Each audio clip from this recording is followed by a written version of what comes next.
Good Thursday evening, sports fans, and welcome to Papermaker Stadium here in Kimberly, the site for tonight's non-conference football game between the visiting Bayport Pirates and the host Kimberly Papermakers. It's late August and time for football, week 2 in the high school football season. I'm Ricardo Arguello, part of USA Today Network Wisconsin, hanging out as always with Brett Christopherson and bringing you those high-definition shots. Jim Rosandick, they are also part of USA Today Network Wisconsin. And boy, oh boy, pretty good one here in week 2. You could arguably say it's one of the biggest games in the state, but I think you have to say it's one of the biggest games in the state, arguably the top game in the state, because both these teams met very late in the postseason last fall. Kimberly on its way to the WI Division I State Championship. Brett, I think it was the semifinal, the Division I semifinal that they met. And these are two programs that share some common there's some connections here from both programs, I should say. So we're expecting a good one here at Papermaker Stadium. Yeah, Ricardo was. It was a state semifinal game last year, Division I at Menasha-Calder Stadium. The Papermakers winning that one 42-21, then going on to take down Mukwonago in the state championship game. The Kimberly's 8th, I think, state championship. One of the platinum programs, Ricardo, as you say, not too long ago. The Bayport was at state for the first time in program history. So I would agree, one of the top games of the night in the state, especially a Thursday night game, right? And the fact, I guess the one thing that intrigues me most about this is our first time seeing Kimberly since that state championship game. They did not play last week in week 1. Meanwhile, Bayport, while they fell to the state's second-ranked team in Middleton. So I guess my question to you, Ricardo, Bayport comes in battle-tested, having gone toe-to-toe with one of the state's top teams. Does that give the Pirates an advantage in week 2? They've played, Kimberly hasn't. That is true, but then you got to look at it this way, Brett. Milwaukee Marshall, traditionally not a very good program. How much would that week 1 game would have really helped the Papermakers in that respect? I think these two, can I say rivals? I want to say they're rivals. Playoff rivals, for sure. And they're going to be ready for it. That doesn't mean to take anything away from Kimberly. I know they haven't played that first game, but I think the coaching staff here at Kimberly will have this squad ready to go. And we know Bayport, they're smarting after that loss, Brett. They want to get back on the winning track because that's not common for them if they were to lose to Kimberly tonight to finish 0-2 to start the season. Well, for Kimberly's side, they got to be chomping at the bit, right, to get out here. I mean, they're tired of playing each other, going against each other, other than the scrimmage that they just recently had. So they're ready to go. But it's going to be interesting. Who's going to have the rust? You think maybe will Kimberly knock off the rust early? Will there be any rust? It's just kind of a strange circumstance that the Division I state champs weren't able to play in week 1 because Milwaukee Marshall numbers, right, went down in the program and weren't able to end up playing that game. But we'll see. We're going to see it here play out here in a few minutes. But beautiful night for football, week 2. Nice big crowd. And who knows, maybe these two teams might see each other again down the road. It might be a precursor to some playoff football when the weather's not quite as nice. Yeah, round 1 of possibly two round, what'd you call it, big title fight between these two really established programs, two of the best in the state. I have some notes here for both teams put together again every week so nicely by Brett. I'll start off with Kimberly. Brett will finish with Bayport. Let's take a look at the Papermakers again. First game of the season for Kimberly, ranked number 1 in this week's SwissSports.net Division I state poll.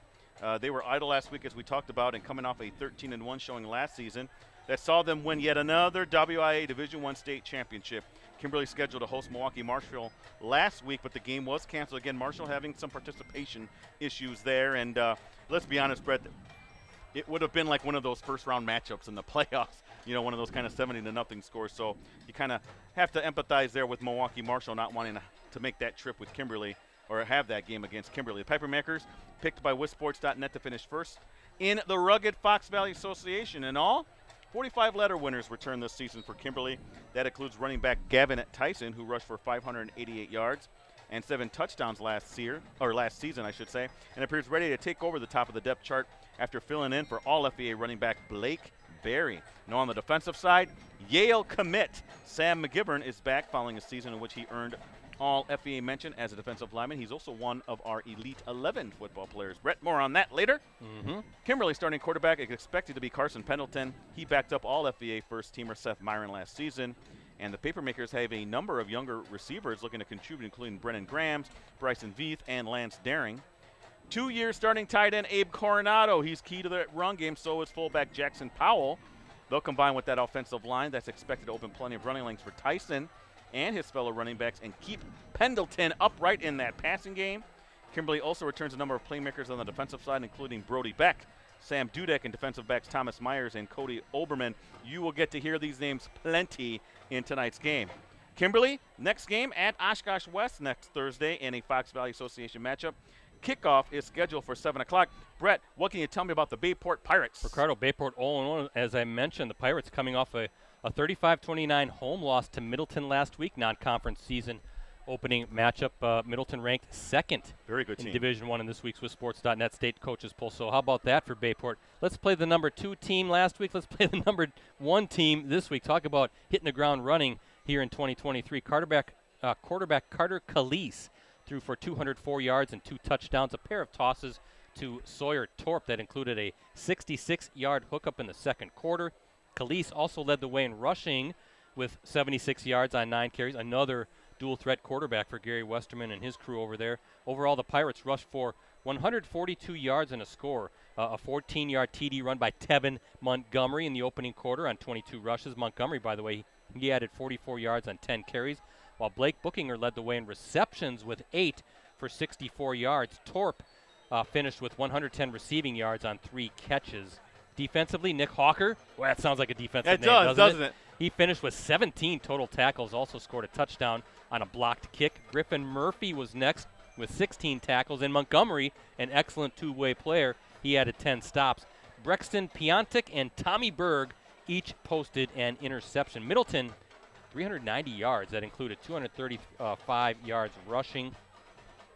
So a big night for the Cardinals. The Cardinals' Bryce Falk, by the way, he ran for 129 yards and 4 touchdowns on 26 attempts, so something to watch, right? Bayport's rush defense against the Kimberly run offense. You know they're going to give Gavin Tyson plenty of touches in that big offensive line, and Abe Coronado part of that offensive mix as well in the blocking game. Bayport, no surprise, picked to win the Fox River Classic Conference North this season. West Appear, which, by the way, you weren't there, Ricardo, but we streamed last week in a Week 1 victory over Hortonville. Phantoms picked to finish second. Pulaski is picked to finish third. The Pirates finished 12-1 a season ago, and as we mentioned, made it all the way to the state semifinal where they fell to Kimberly 42-21. Papermakers then going on to win the state championship. Up next for the Pirates, they're home. Fox River Classic Conference North opener. They're going to take on the Hornets, Green Bay Preble. That's next Friday night, September 1st. Labor Day weekend kickoff is scheduled for 7 p.m. Again, gorgeous night here at Papermaker Stadium on the campus of J.R. Garrett's Middle School. The old high school. The old high school. Yep. And we're expecting a good one here tonight against Bayport at Kimberly. First of 2 varsity games of the week. Prep football streams again for us this week. We did 2 last week, right? We opened against Nina De Pere. Got to christen the new Nina High School, the new Nina Field. Watched the Rockets take down the Redbirds in a wild one. And then I know you were off last Friday, but me, Rosie, and Mike Sherry, we were at Hortonville for the Hortonville West De Pere game. That was a good game, too. It was. Close game throughout. And so tonight we have Kimberly Bayport. Tomorrow night, Nina Menasha, the 99th installment of that longtime rivalry. Nina now ranked number 9 in Division I. I think Menasha was a preseason top 10 in Division III, but I see they dropped out of the top 10 after a narrow victory over Appleton East. So that's an improving Appleton East team, though. We'll talk more about that as the schedule goes on. But, Brett, you know, the interesting development coming from that Hortonville game, you and Mike Sherry and Jim Rosandick were Johnny on the spot. You guys were able to see that Ben Smith was in the number 5 Mike Sherry jersey. was the one who saw him, yeah. Yes.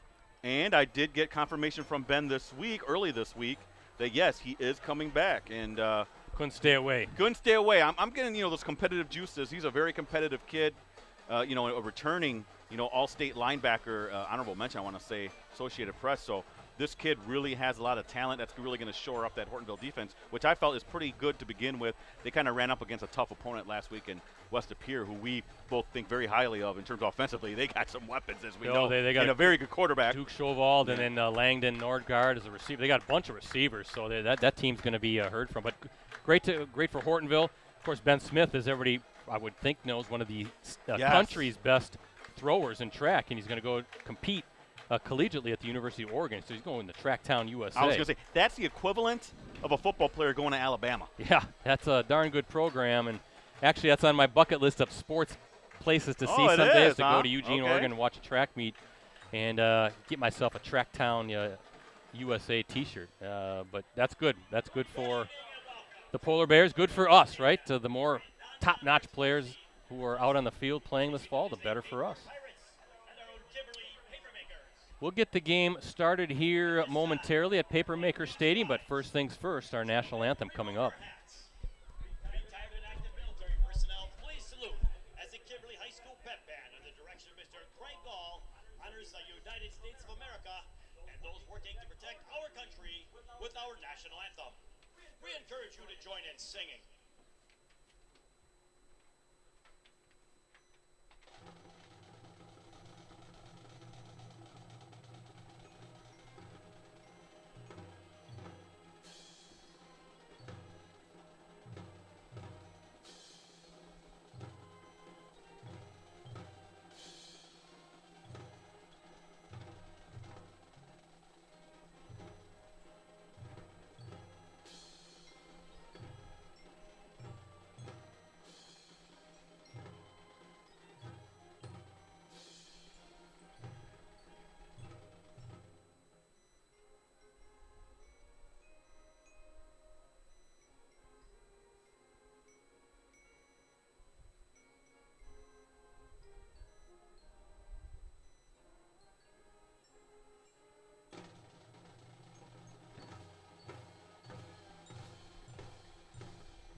Thank you.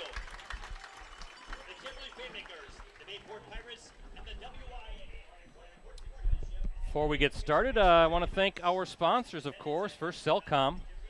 Unlimited data for smartphones is now more affordable than ever at Cellcom with new unlimited data plan options starting as low as $25 per month per line. No matter how many lines you need, Cellcom has you covered. Visit cellcom.com/unlimitedplus for details. And Cooney's Embroidery and Sportswear. Get your team, club, or business name out there with Cooney's. They customize products specifically to fit their customers' needs. Delivery service is available. Contact them today at 920-731-0922, or you can always send them an email at Cooney's, COONEYS 0922 at sbcglobal.net.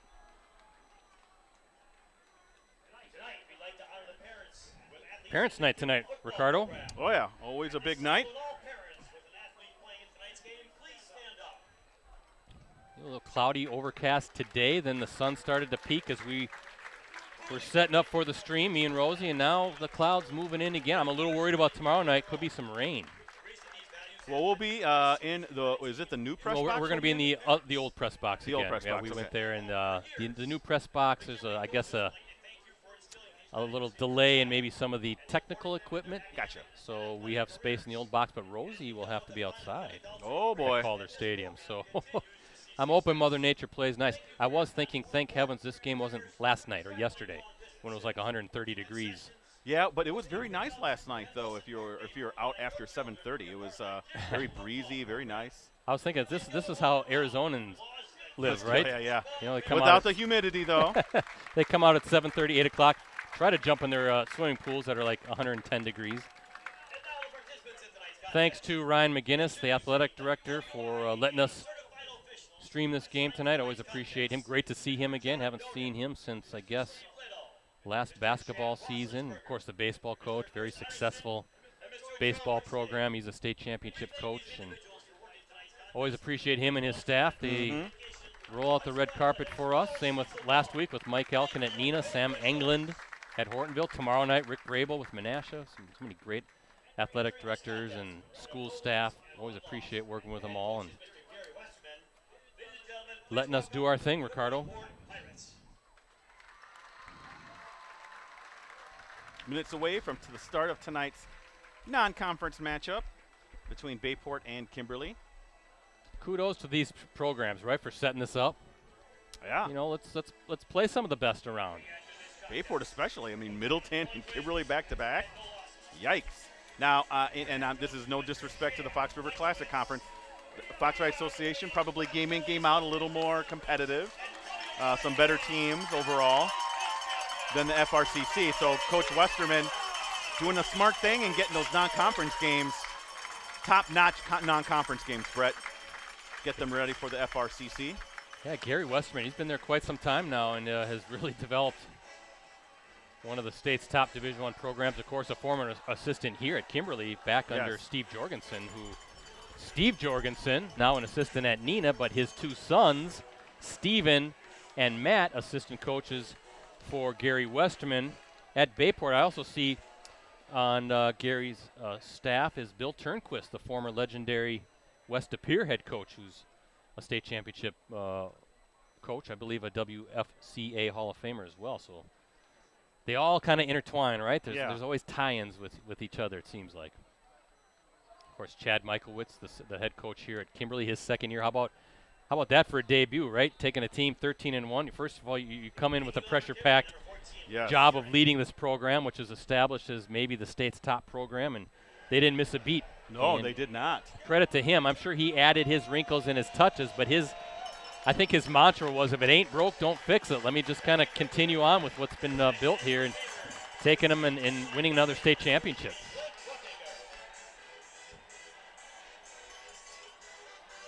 Looks like Kimberly will kick off to start this game. I see Tevin Montgomery.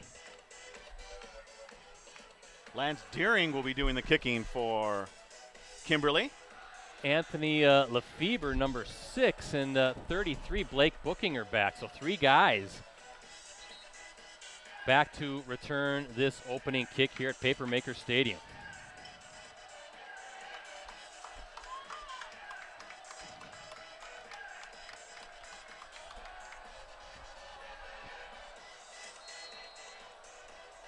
Again, thank you for joining us, and we are underway here at Papermaker Stadium. Bayport and Kimberly. That's Montgomery right at the 15-yard line. And that's a big kid to bring down. Tevin Montgomery, kind of a do-it-all guy. He's listed as a 5'11", 220-pound senior running back, but he's a heck of a defensive player as well. We'll talk about the Montgomery family as this goes on, but I think Packer fans know that story pretty well. Ball will be at the 30-yard line to start.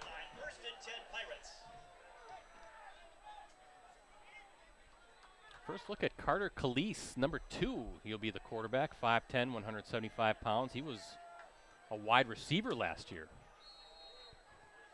Something that Gary Westerman, at least some of these skill guys, definitely some versatile athletes. I know they're very high on Calise and his ability to run. Remember Cole Benson last year, how good he was at the quarterback spot, such a great runner and passer. There's a first handoff to Lefebvre.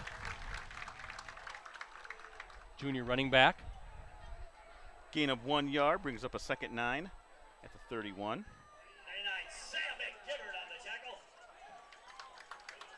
Got a couple Elite 11 guys in this game, don't you? Including the one who just made the tackle for the Papermakers, Sam McGivern, the Yale commit. That's pretty good. Sam McGivern, number 99, senior defensive lineman, 6'3", 250 pounds, so keep an eye on him. I'm going to say he's a smart young man to get to Yale. Yeah, you figure you gotta get some good grades, right? I would think so. Calise, I think that's a little low. Intended target was Sawyer Torp, so 3rd and long coming up.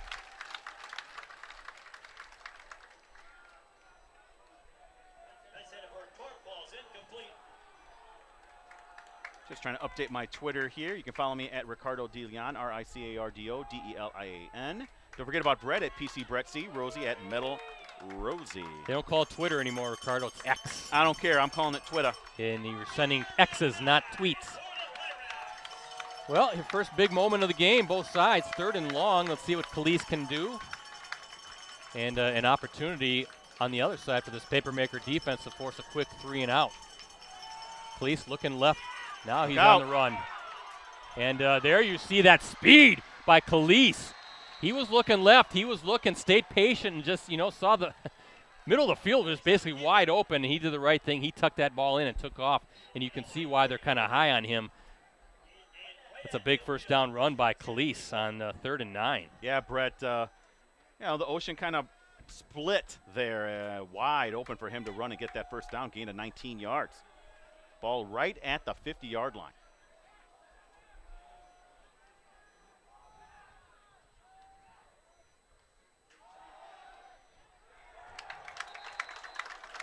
I believe that was number 33, Brett. Yeah, Bookinger. I was trying to see who got in. Might have been number 7. 98, Tyler Hinn. They're going to say sophomore defensive lineman Brody Beck, a senior linebacker, number 7, also chasing Bookinger down as well. No gain on that. 2nd and 10, ball at midfield. Beautiful night here, week 2. Gotta love these early season football games, right? Absolutely. Still in shorts. Handoff. I think that's Lefebvre, and he's got a seam. That's a first down. Good blocking up front. Yeah, number 12 for Kimberly, Brett Kiefer. He had that tackle right around the leg there, or he might still be running. Benny Kiefer, yeah, junior defensive back coming in. But a good little drive here to open this game for the Pirates. And kind of seeing all those big runs, first by Calise, then by Lefebvre, up the middle.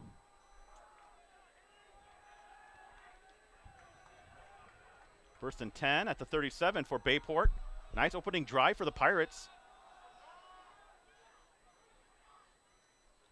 That's Bookinger trying to spin his way.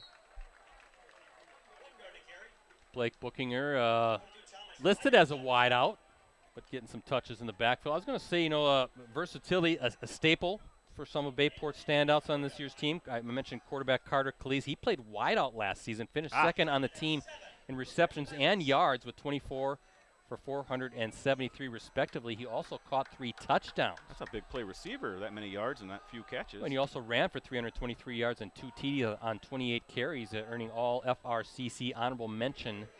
Ooh. That's big old number 90 in there quick, Brett. Yeah, Sawyer Hanlon, a junior defensive lineman, 6'1", 235 pounds, getting in the backfield. Loss of 1 on that run, setting up a 3rd and 8 at the 35-yard line. Calise does have experience at Ricardo at quarterback. He played that at the JV level. And then Bookinger, he goes from running back, over 1,100 yards rushing last year and 10 touchdowns, to wide out this year, though we're starting to see some touches at the running back spot as well. He was second team all FRCC North a year ago as well. And Bookinger right now on near side here is a receiver. So that versatility in your skill spots you got to like if you're Gary Westerman. Let's see what Calise, he's just going to tuck it in and try to spin his way. Oh boy. And he does again. He's got the first down, using that spin move to get some yards. And again, good push up front by that offensive line. Needed 8, got 10. 3 carries, 28 yards so far for Calise. To finish that thought, too, then you add Tevin Montgomery, honorable mention all-conference player as a linebacker last season. He's going to pick up more of the load at running back as he looks to get more snaps offensively. So different skill guys able to do different things, which I would think will be kind of some fun to draw up some plays here. As Lefebvre, not much there. Can get creative, do some different things with these guys. Brett, a lot of these yards, actually all of them have come on the ground. A couple big 3rd down runs as well. 2nd down and 10 from the 25. No gain on that last play for Bayport. But yeah, you're right, Brett, converting a couple of long 3rd downs. 3rd down and 9, 3rd down and 8 situation. Both on runs by Calise. He's going to keep it this time, looking for something around this near side and showing the speed, but good chase. Mikey Wilds with the tackle, number 20, a junior defensive back, showing his wheels because I thought Calise had the edge and was going to get around, but set up another 3rd down for this Bayport offense. Let's see if the Pirates can convert again. Yeah, nearing the 6:30 mark here in the first quarter. Again, here at Papermaker Stadium, non-conference showdown between Bayport and Kimberly.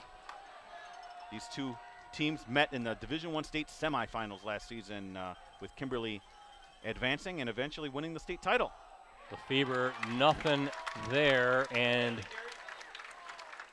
looks like number 90, I think, Sawyer Hanlon, again, the junior defensive lineman, the first to block or plug that hole. So 4th down coming up for the Pirates. Offense will stay out on the field. Yeah, that interior of the Kimberly defensive line blew that up pretty quick, Brett. Yeah, you got Hanlon. There was really nowhere for Lefevre to go. You got McGivern, number 99. Tyler Hinn, number 98. That's some big guys, 235, 250, 265. Right in the middle of that defense. Also got Sam Dudek, a senior linebacker, coming up along the edge as well. 4th down for Calise as he's looking left. Nothing there on the run. He's got to get rid of it. McGivern. Oh, boy. And McGivern. They got it off, though. They're going to say incomplete, but McGivern kind of blew that up. Calise had nowhere to go. Good coverage on the backside of that defense for Kimberly. Nowhere for Calise to throw Ricardo. And then McGivern on the run. Calise just had to throw it away. He did. Really good pressure there by the Papermakers. Hey, bend but don't break, right? Good first drive for Bayport, ends with no points. You can see that defense fired up as they come to the bench. Oh, Look at number flag. 22, Thomas Myers, a senior defensive back, all fire. Yeah, there's a flag on the play. Let's see what the official. The offense is coming out in the field for. And they're moving the ball. Might have been a hold.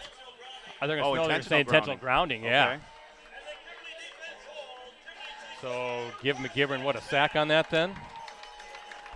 And look at where this ball is going to be spotted, right at the 40-yard line. So pretty good field position for our first look at this Papermakers offense, led by quarterback number 15, Carson Pendleton.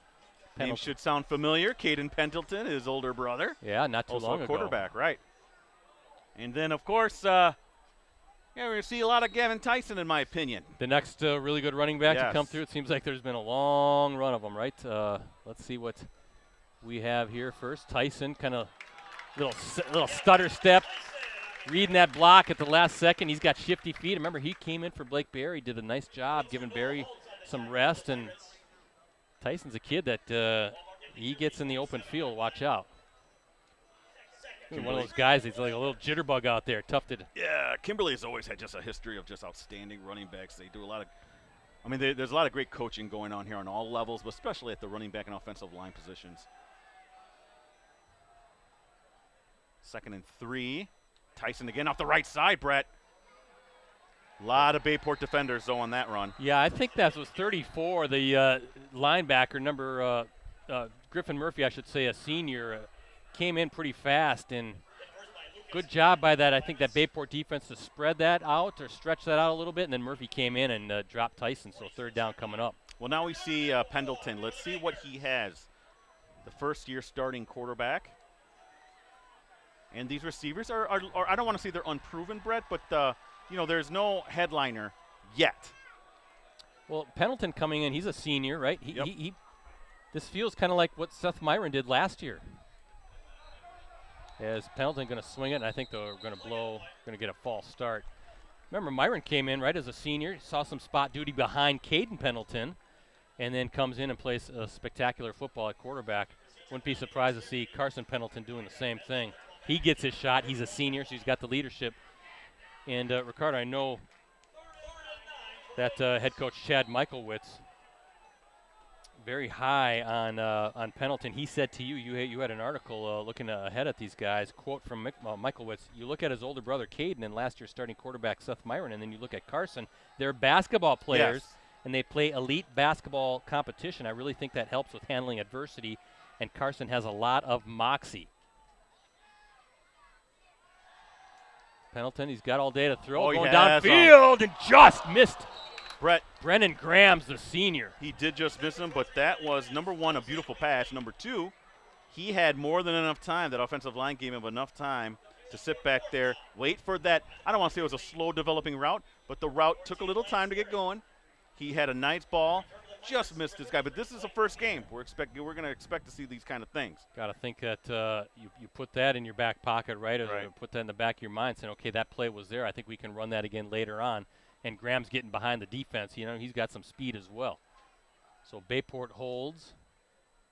Looks like Bookinger back to receive this punt. It'll hit the turf, take a big old bounce. Bookinger, not much there. Looks like number 0, Cody Oberman,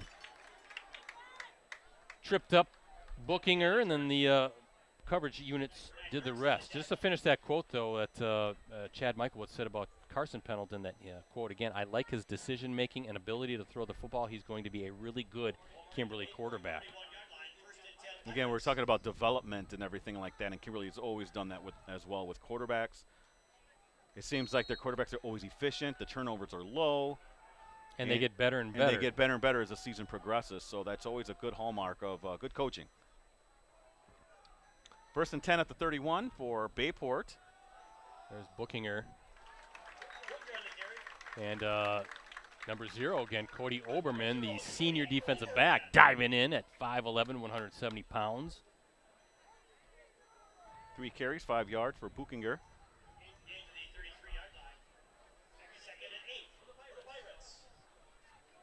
I want to thank everyone again for joining us here at Papermaker Stadium, the site for tonight's non-conference game. Week 2 of high school football, visiting Bayport and the host Kimberly Papermakers. First of 2 games this week. Tomorrow will be where, Brett? Menasha for the Neenah Menasha game, 99th installment in that series. Ooh, Khalees, nowhere to go. Look like number 6 maybe in quickly. Braden Ellefson, junior linebacker, 6'3", 195 pounds. So another 3rd down coming up for the Pirates, who converted, 2 or 3 in that opening drive. On the ground, too. Yeah. You can see number 22 for the Papermakers, Thomas Myers out there. He's trying to get the crowd into it. It's kind of a quiet, still summertime, right? Yeah, people are still in summer mode, in my They opinion. are. Again, we're going to go through a third of the season, Brett, of the regular season, and not even be out of August. I know. We were talking about that. School doesn't start yet till you get 3 weeks of football in. It's kind of weird. Sometimes there is a lack of a buzz, right? And then school starts and everybody's like, okay, now we're back into the fall routine. It's like the Pirates going to burn a timeout here. Talk about this 3rd down play. Gives me a chance to talk about a great deal we have right now. Digital subscription to the Post-Crescent, the Press Gazette, all of our USA Today Network Wisconsin sites for the next 6 months, Ricardo. You can get all the benefits included with a digital subscription for just $1. That includes full access on your desktop, tablet, and mobile devices every day. Exclusive subscriber newsletters, full access to national reporting with the USA Today Sports Plus app. The e-edition is part of that as well. That's a digital replica of the print edition. All you have to do is go to postcrescent.com, any of our sites.com/subscribe to get in on that great deal. 6 months, $1 will take you all the way through basically the high school sports season. It's a great deal in my book. Jeez, takes you all the way. If you love high school sports, and we know you do because our metrics say that you do, and we got some of the best around in the state of Wisconsin here in the Fox Valley. Why wouldn't you sign up? Check out all the great coverage, our live streams, Ricardo's coverage, Mike Sherry's coverage, our colleagues up in Green Bay, Scott Vency.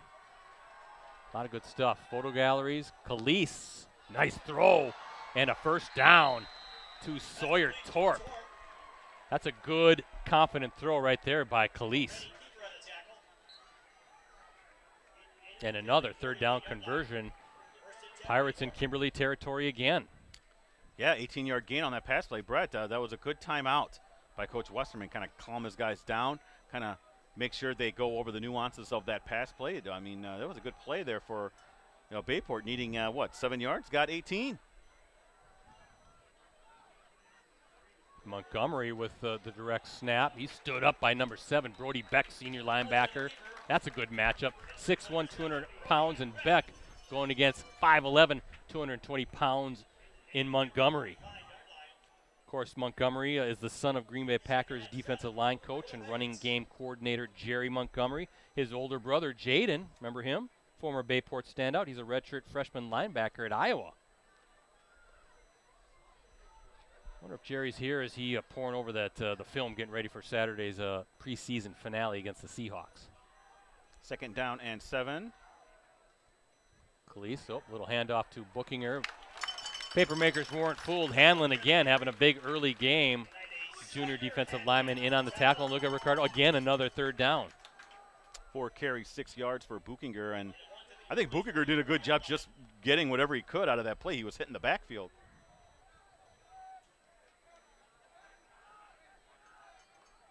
Third down and 6 for Bayport. Their first drive ended at the Kimberly 21, Brett. Second time in Kimberly territory. I think I do spot Jerry Montgomery on the other side of the field he's at the top of the bleachers watching his son play ball. Enjoying a beautiful night. Packers are going to be interesting this season. And we have timeout called. Delay a game. Oh, wow. That's a big penalty. Yes.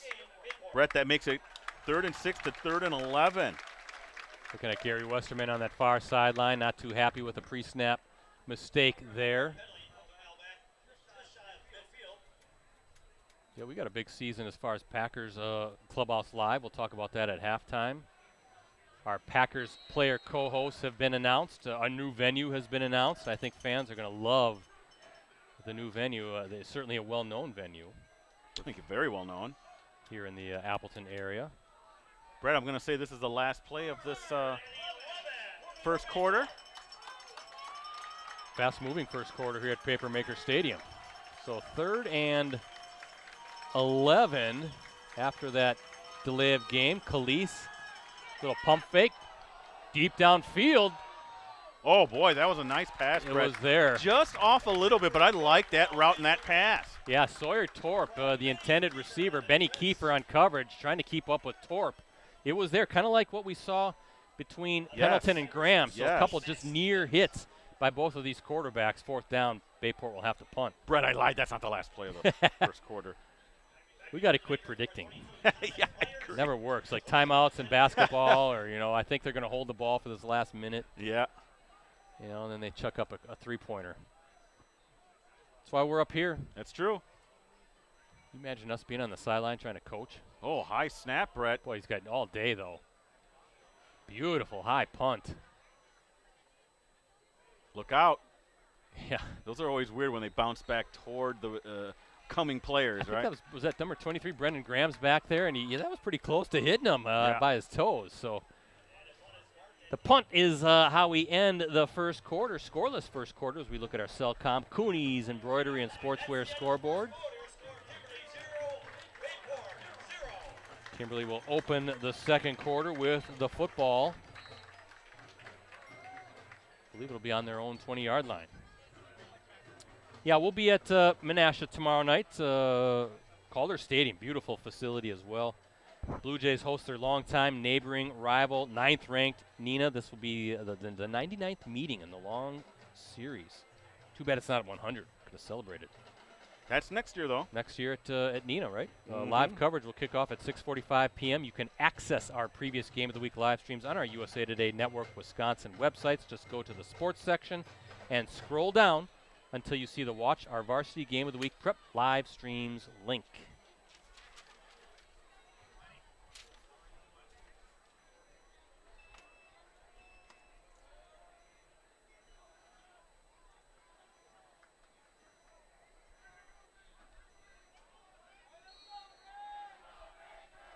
We've got a couple tweets from Hank DeWild. Ricardo, I'll have to read those here in a second. Where's the ball at? The 20? Yep, Pendleton swings it, Grams, and Whoa, somehow nice. avoids that tackle. It's still on his feet. Good job. Number 4, Lucas Bradley, the defensive back, had him, but somehow just a little spin or a little bit of a duck, and Grams was able to free himself. So the first completion of the season, Pendleton to Grams, and the ball, Ricardo, at the 47-yard line. Beautiful, beautiful play. And maybe a connection developing between those two. Brennan Grams, a senior as well. 27-yard gain on that play. Gets them right near midfield. 1st down and 10 for Kimberly. 2 receivers, far side. And if you're Chad Michaelwitz, you like that, right? Get your quarterback in a rhythm, feel good about completing that first pass, and now he's going to swing it again to Grams. Nice high catch. And Grams with another 1st down. A little bit of a high throw, not too bad, though. Grams timed it. And good, confident throw in traffic as well. I have 2 for 3, 38 yards for young Pendleton. Ball's at the 39. Here's the dilemma, Ricardo, if you're the Bayport Pirates. Now a couple of completions, and it's like, okay, now we got to loosen things up a little bit, and maybe you can get your running game going with Gavin Tyson. 1st down and 10 at the 39 of Bayport. Pendleton going to give off the right side. There's Tyson, Brett, picking his way through the middle, still on his feet. Yeah, Just shy of the 30. Staying low and just reading the daylight, right? Looking for the green turf, not trying to run where maybe he's taught to run or where the play tells you to run, just picking his spots, and again, real shifty, moving back and forth. Good run by Tyson. Second and 2 for the Makers.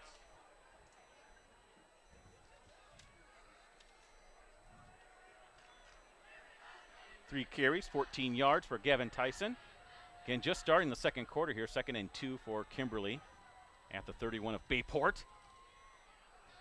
There's Grams again, little spin move, trying to free, and he does again. Oh, he's too strong. He's too strong, but he has got all these moves after the catch, right? He's able to spin, he ducks.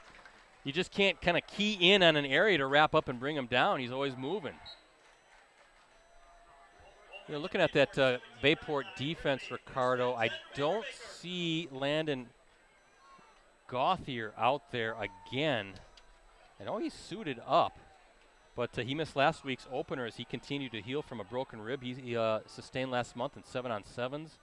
University of Wisconsin commit, so that's a big absence for the Pirates defensively as Marcus Doucette, the junior running back, with his first touch of the game and season. Gauthier, honorable mention All-State honors last season by the Wisconsin Football Coaches Association. He had 70 tackles, including 9 for a loss, a sack, and an interception. Now he's one of your elite 11s, and he thought maybe he could be out there. Maybe he'll see some limited duty, but it's got to be killing him to be not able to go quite yet, especially in a game of this magnitude. All going for Coronado there in the end zone was Pendleton. Incomplete, brings up 3rd and 7. How about Coronado, right? The 6'1", 255 pounds, trying to make an over-the-shoulder grab, but that was pretty good defensive coverage there. I know you like the big guys. I do. Getting a touch or two. They don't get enough love. I love the big guys who do all the dirty work. The big uglies, you know. All the running backs and the quarterbacks, the receivers get all the love and the pretty girls, right? Without the big guys, it doesn't happen. That's right. Pendleton, and that's a touchdown, first of the season.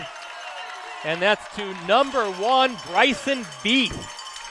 One of the guys that Coach Michaelwitz was talking about before the season, expecting to take a step up as a receiver. How many yards do you have there? 14 yards. Nice rollout, Brett. Pendleton was patient, waited for that to come free, for Veith to come free, and connected on the touchdown.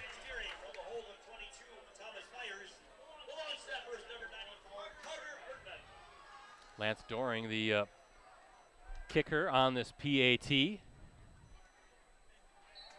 No problem there.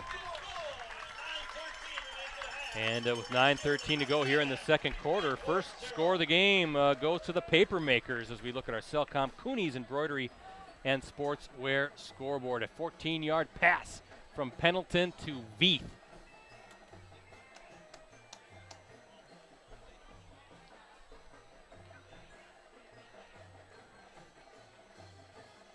And what you like there, if you're Chad Michael with Ricardo offensively, you got your quarterback going. You got your passing game going. You saw a nice rhythm between Pendleton and Grams. You see the touchdown to Veith. You saw an attempt to Coronado. So getting different guys involved in this passing game, that's going to loosen things up, I would think, to get, again, that running game going, because you know that running game is going to be pretty good as well with Gavin Tyson leading the way in that big offensive line.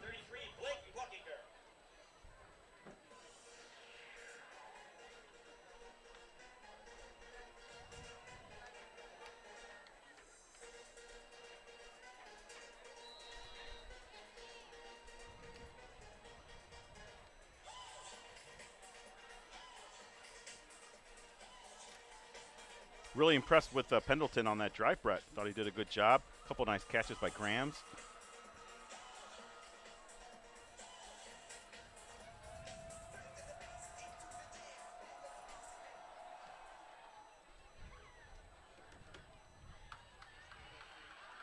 Ooh, what a hit. Montgomery going down. Ooh. Looks like number 49, Jeremy Dirks, the junior linebacker listed on this roster. 6 feet, 185 pounds, coming in like a missile. And putting a pretty good shot on Montgomery. Good on Montgomery to hold on to that football. Ball's going to be placed at the 17, I believe. Well, let's see how Bayport answers that Kimberly touchdown drive.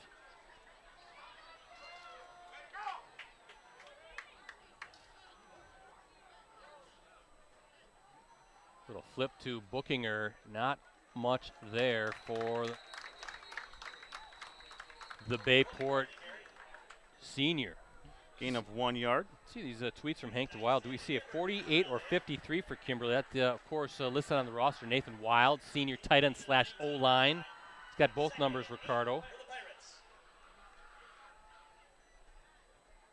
And he also says he has incredibly high expectations for Sawyer Hanlon. We've called his name quite a bit. Off to a great start, Hank, as Hanlon. We'll have to see Wilds if he's wearing that 53 offensive line number, or if he's suited up at 48. Didn't get a chance to check that out yet. But appreciate you tweeting us or Xing us. I don't know what to call it anymore.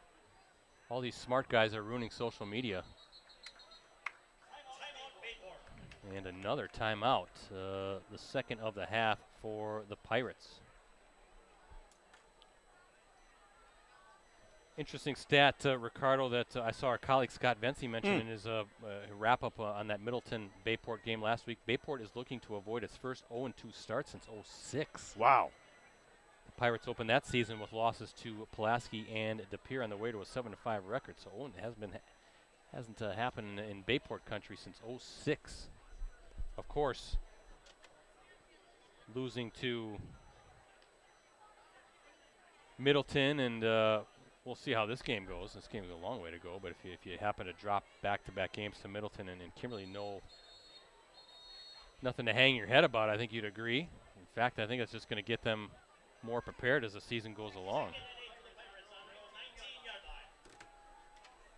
Ball on the 19, second down, and we'll call it a long 8.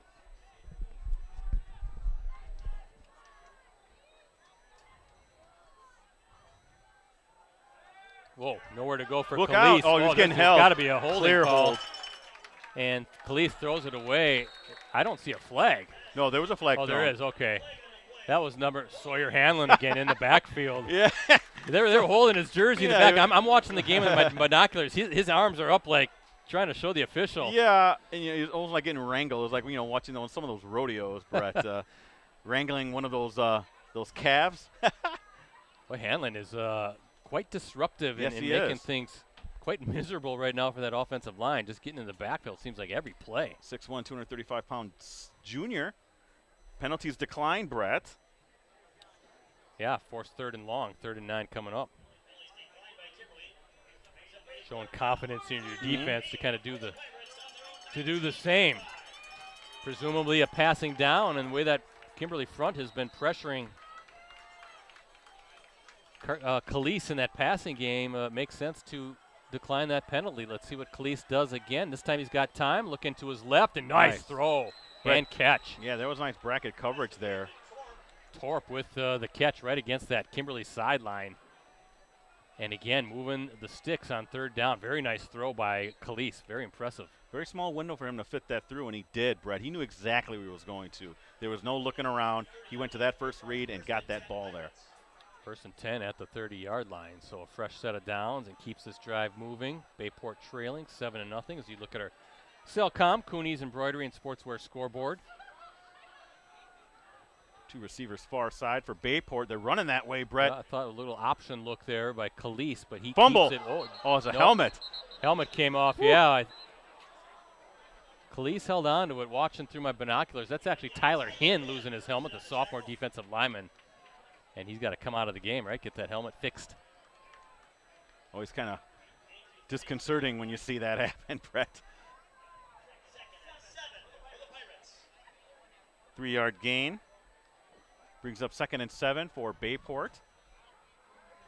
Doing a good job of getting away from their own end zone, Brett. Started back at the 17. Bookinger. Oh, nice little razzle-dazzle. Bookinger keeps it and fumble. Brett, you saw it. And who has it? I think Bayport came up with Yes. it, but it was on the turf.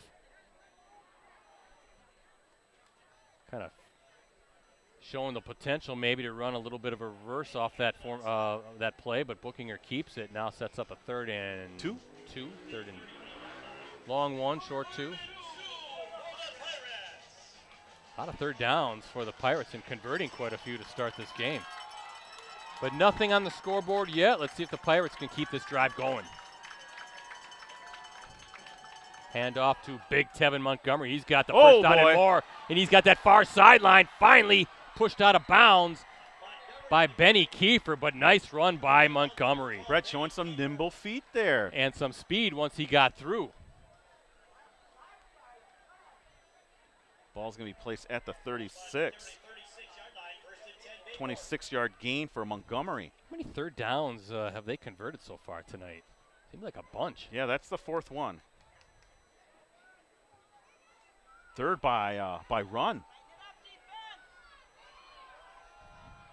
First down and 10 at the 36 for Bayport. Yeah, Montgomery back there with Khalees again, and he's going to get the ball on the handoff. Number 6 for the Papermakers, Ellefson, bringing down Montgomery. But another thing Tevin does so well is he might be getting pulled, but he falls forward and gets maybe even another yard once he's coming down. That's true.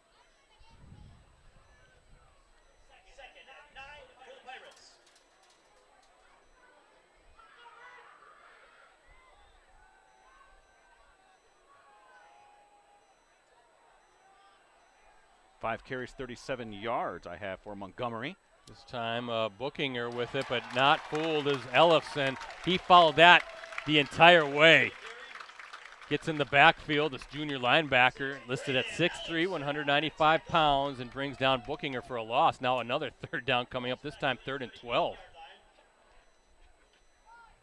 Yeah, Kimberly did a good job, Brett, of sniffing that out. A lot of that has to do with just staying in your lane. Don't over pursue. 3rd down and long. Now we've seen Bayport able to convert by the pass, Brett.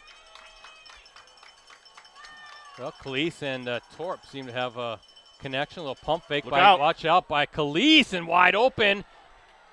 That's Bookinger. And another 3rd down conversion. And a good job, Ricardo, by the senior quarterback. He knew pressure was coming, but stood firm, stood tall, and delivered a nice ball to Bookinger for the 1st down. Yeah, 14-yard gain, Brad. He did a good job of faking, running over, or I should say rolling out to his right. He's definitely got an exaggerated pump fake, doesn't he? Yeah. So inside the 25-yard line, ball at the 24. On the move are the Pirates. A nice drive to answer. They've moved the ball tonight, Brad. Yeah, they're picking up yards, aren't they? This time Khalees breaks through one tackle, spins his way forward to about the 21. Where'd this drive start? This drive started at the 17. 17, so down to the 16. The 16-yard line.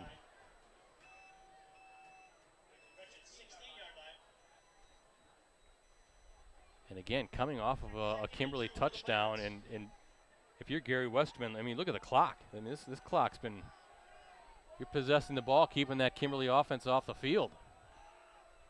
7 carries, 44 yards for Khalees, Brett.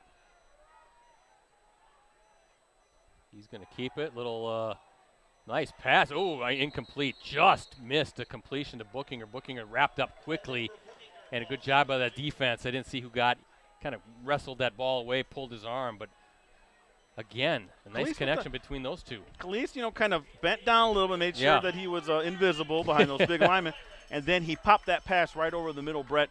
I really like what I see from Khalees so far. Very, very, very nuanced quarterback. Those are some really cool things you see from quarterbacks, Brett, just trying to deceive the defense a little bit. And his running style is nice too, right? Spin moves, definitely you can see an excellent athlete. He's going to keep it, and he's going to power his way past that 1st down marker. And another fresh set of downs for the Pirates inside the 15.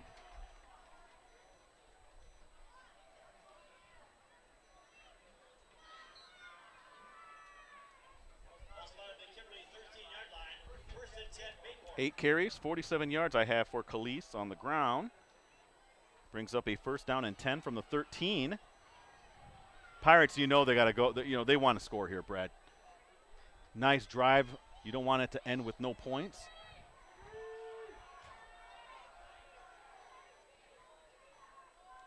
Cleese going to hand it to Montgomery. Ellefson, though, reading it, getting around that edge coming in. And Montgomery, I don't know if he got anything on that run. Might be a no gainer. No, they're going to give him a yard. 2nd and 9 coming up, but clock continuing to run here. Very fast moving first half here at Papermaker Stadium.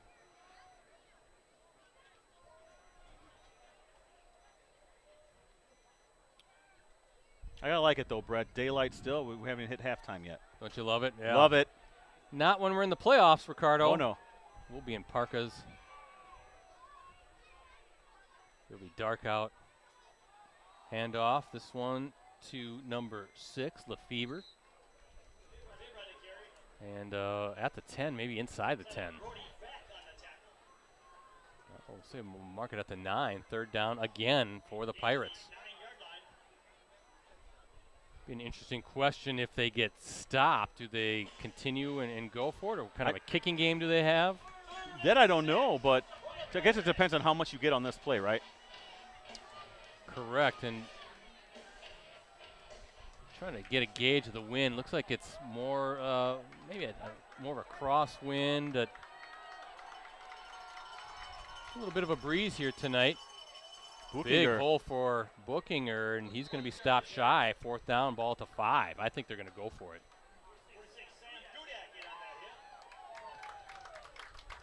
Or let's see if Bayport, maybe they want to call a timeout and talk things over. Is it right at the 5? Yeah, right at the 5. So 4th down and 2 coming up here. Boy, what a drive by the Pirates.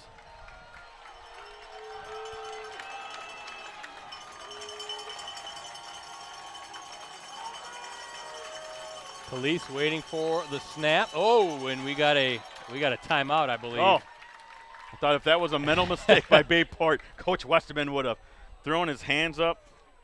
Kind of waiting for that last timeout with only 1:22 to play in this 2nd quarter. Talk things over. 4th down and 2, ball at the 5-yard line. Remember, Ricardo said this drive started at the 17. Well, you want to come away with some sort of points, right? And that's why it's kind of intriguing. Do you just punch one through and get 3 points with the field goal try, or is Westerman thinking, no, field goals aren't going to keep us in this game. We need touchdowns to keep pace with the Papermakers. Again, Menina Menasha tomorrow night for another Varsity Game of the Week prep football live stream, and then next week Thursday we're going to go down to Fond du Lac. We're going to see the Cardinals' new digs. Beautiful, can't wait. They got a brand new field at their high school. The Cardinals hosting Appleton North, our first chance to see the Lightning as well. Looking forward to that drive. No more Fruth Field, Ricardo. No more Fruth.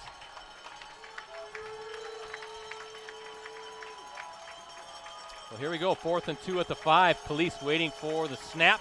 He's got it, tucks it in, finds a seam, and he's got the first down at near the goal line. Do you take it down to the 1? I think that is where they're going to spot the ball. Right at the 1-yard line. 1st and goal to go. Now, if I'm Bayport, just want to have this, well, I guess either way, from 1 yard out, you just want to get it in there. But it'll leave not much time for Kimberly. Oh, Montgomery stood up. That might have been McGivern getting in on that. Now, Bayport out of timeouts, obviously plenty of time to get to the line and run a few more plays, but I think that's maybe a 2-yard loss. I'll check that at the 2. Maybe a ball at the 2.5-yard line, but a loss on the play as the Pirates quickly now back to the line of scrimmage. Credit McGivern getting in there and blowing up that play. Calise on the run, left side, trying to find a seam, and he dives in. He's in from 2 yards out. Calise with a big-time touchdown run, and what a drive, Ricardo, by the Pirates. Wow.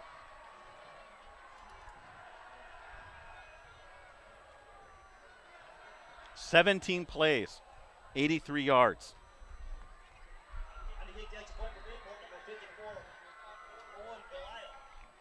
Owen Belisle, number 54, in for the PAT.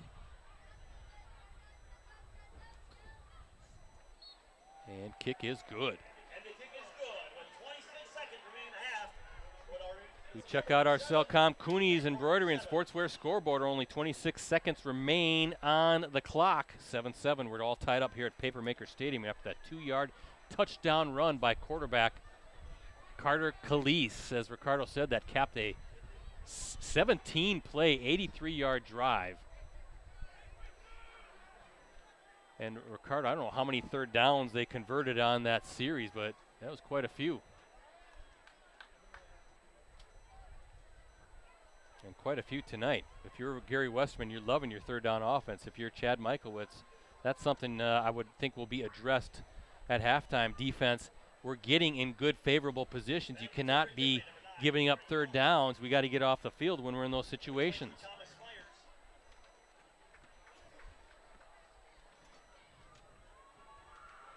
Good job up front, too, by that offensive line. I was trying to get some numbers by Bayport.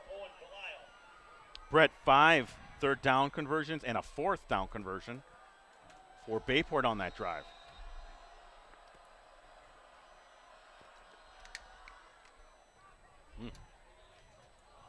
Oh, little mishandle there at the 15. Thomas Myers on the return with 19 seconds to go. All 3 timeouts. Couple passes. See what you can do here.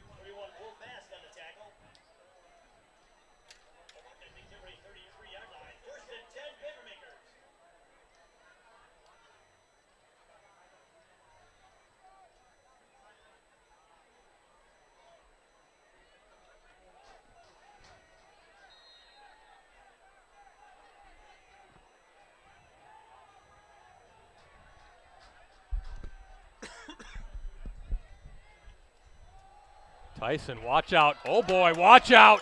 Near sideline, and he gets out of bounds. Very smart. With 12 seconds to go. And that's dangerous, and I'm sure the defense playing back a little bit.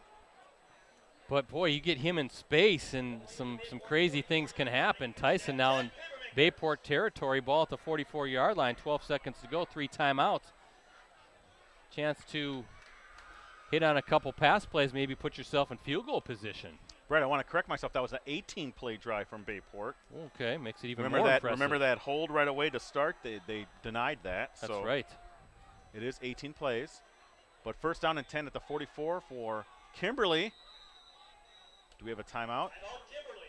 So Chad Michaelwitz now wanting to get his offense set up, hoping to get a few more points before halftime.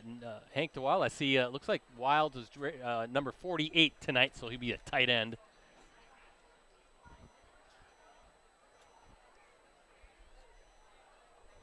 Anybody out there tweet us some scores, right? I don't know if it's not a full slate of games tonight, I suppose, right? But I'm at PC Brett C. Ricardo's at Ricardo De Leon. Rosie's at Metal Rosie, M-E-T-A-L-R-O-S-I-E. And remember, 2 T's in Brett. 2 T's in Brett. The only way to spell Brett. Yeah. Appleton North big over Preble, Brett, 28-0. Yeah, no surprise there. Bayport has Preble next week. Pendleton now has got time, gonna rainbow one down the field. Oh, and there's a little, just a little mistiming there. Yep, Graham's the intended receiver. 6 seconds to go. And maybe one more crack at it here before we reach halftime. Don't leave, folks. We got a lot coming up. A lot to talk about. And Kimberly's going to burn another timeout. Timeout, Kimberly.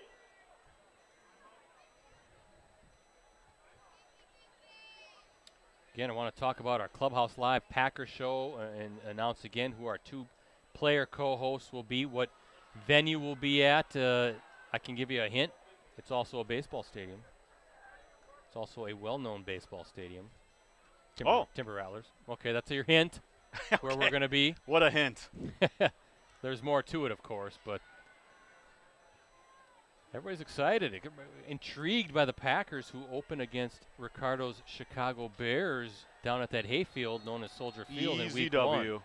You know that the city of Chicago's, they're not cutting the lawn from now until right after week 1. Keep that track real slow. Pendleton's got plenty of time. Going over the middle, and whoa. Whoa, is that I think he got hit just before the ball got there, Brett, but that will be the final play. Refs will let that go, and a fun first half of football comes to a close here at Papermaker Stadium. As we look at our Cellcom Cooney's Embroidery and Sportswear, we're all tied up, 7 apiece.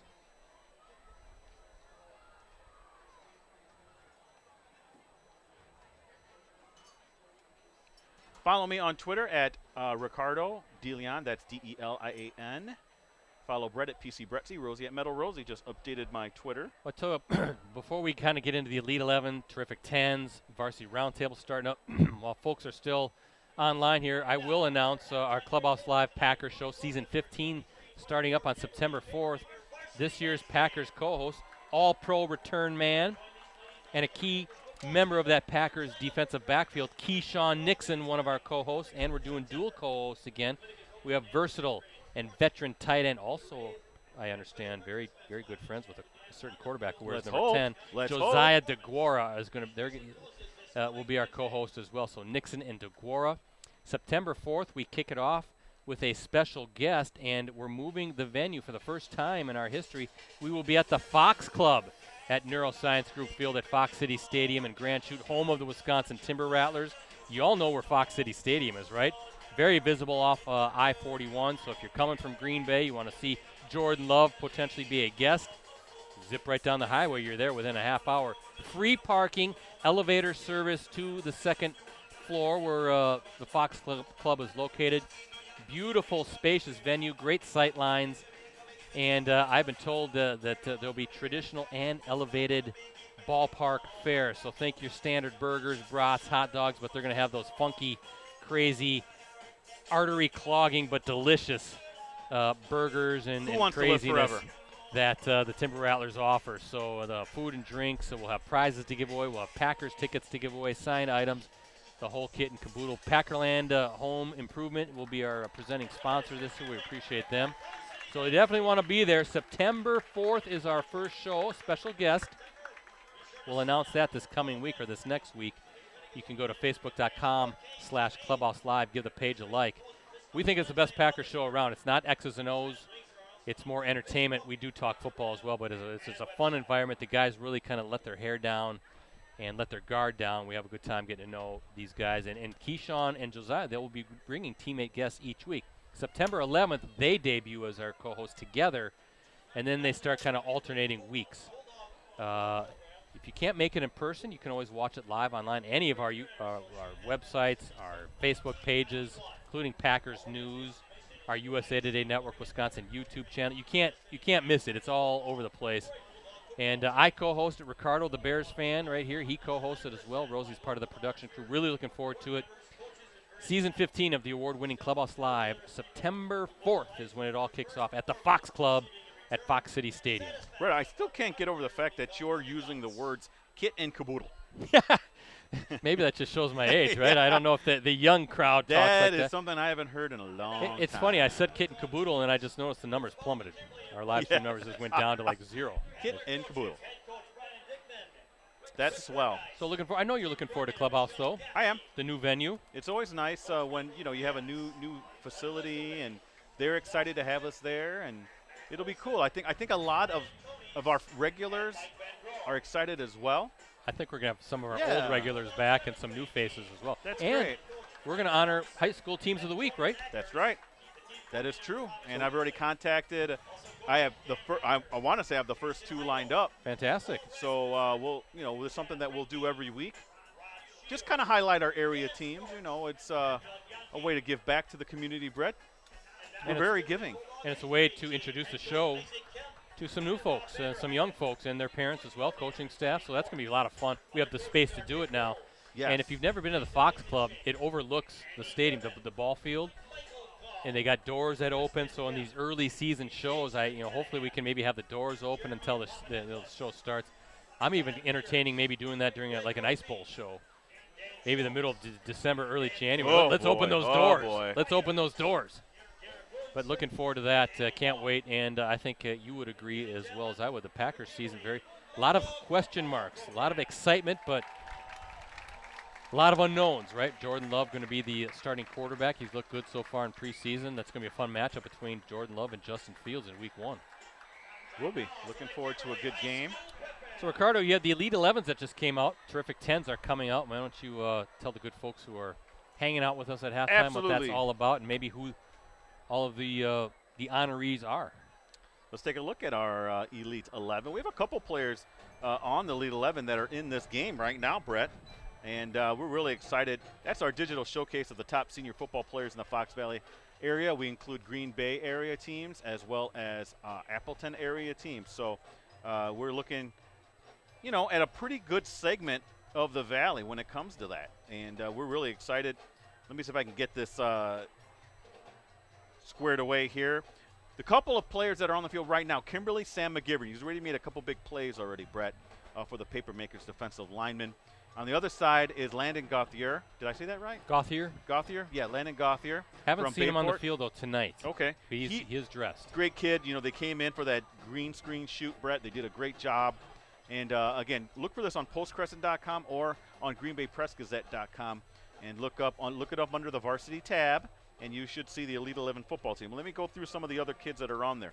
Appleton North linebacker / tight end Brock Arndt is on there. We'll see Brock next week, Brett, as they play Fond du Lac. Tyler Brightman, Xavier free safety. He had 8 picks last year, Brett. 8. Some whole defensive backfields don't have that many for a season. From the Menasha Blue Jays, Cole Calkins, a very good active defensive end. From Kokano, we're going to hear this name a lot this year. Finley Dorio, the quarterback, Brett, had a couple touchdowns last week. Landon Gauthier, we just talked about him. Luke Keller, Nina tight end, and fullback, Brett. We saw them last week in their win over De Pere. He's on the Elite 11. Here's a kid, Ethan Matthew, his Winneconne running back, Brett, 5'7". This guy's built low to the ground, and he's a load, let me tell you right now. He also plays on both sides of the ball. Also plays in the defensive backfield as well for Winneconne. They're playing Amro this week, Brett, in the China Bowl game. Hope they have a good game, but I wouldn't mind seeing my Amro boys pull that one out. Ethan Matthew. All right, who are we at here? And Cade Rosenau, Clintonville quarterback. Brett, he threw 32 touchdowns last year. One of the state leaders, I should say, Cade Rosenau. And he of the very distinctive stash, by the way. Yeah. Nice mustache for Cade Rosenau, 6'5" kid. Duke Shovald, 6'2", 189 pounds. Yep. Yeah, very good quarterback for West De Pere. Brett helped take them, to the WID2 state championship game. Correct. Miles Silas, Hortonville linebacker. This guy's too. He's being recruited by everyone, Brett. Minnesota, Kansas, Iowa, Nebraska, Iowa State. This kid, 6'4", 240, big dimensions. They're very excited to see what he can do at the collegiate level. That's our Elite 11, Brett. And if I didn't mention this before, I think we did in the beginning of the live stream, Brett. Ben Smith is back for Hortonville. Linebacker extraordinaire for Hortonville. Maybe was just going to concentrate on shot put and discus, but you and Mike Sherry and Jim Rosandick saw him on the sidelines last week. Mike pointed it out. Yeah. I noticed that. Mike pointed it out to me. I texted Ben, and he did confirm, yes, I am returning. So good to see him back on the football field. He's also a standout shot put and discus thrower, Brett. So good to see as many great athletes on the football field as we can. Now, I did ask him, he hasn't gotten back to me yet, what about wrestling? Because he's also, he made it to sectionals, I believe, in wrestling as well. So we're expecting a good year from him. He's one of our top athletes, Brett. It's always good to see our top athletes perform in as many sports as possible. Now, let me run down. I don't know if I can release the Terrific 10 yet, Brett. No, what is that, though? Terrific 10 is our girls volleyball team, seniors.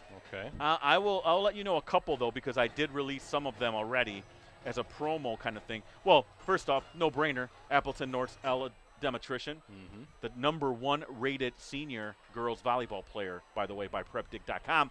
She's going to Michigan. Brett, your favorite, Michigan.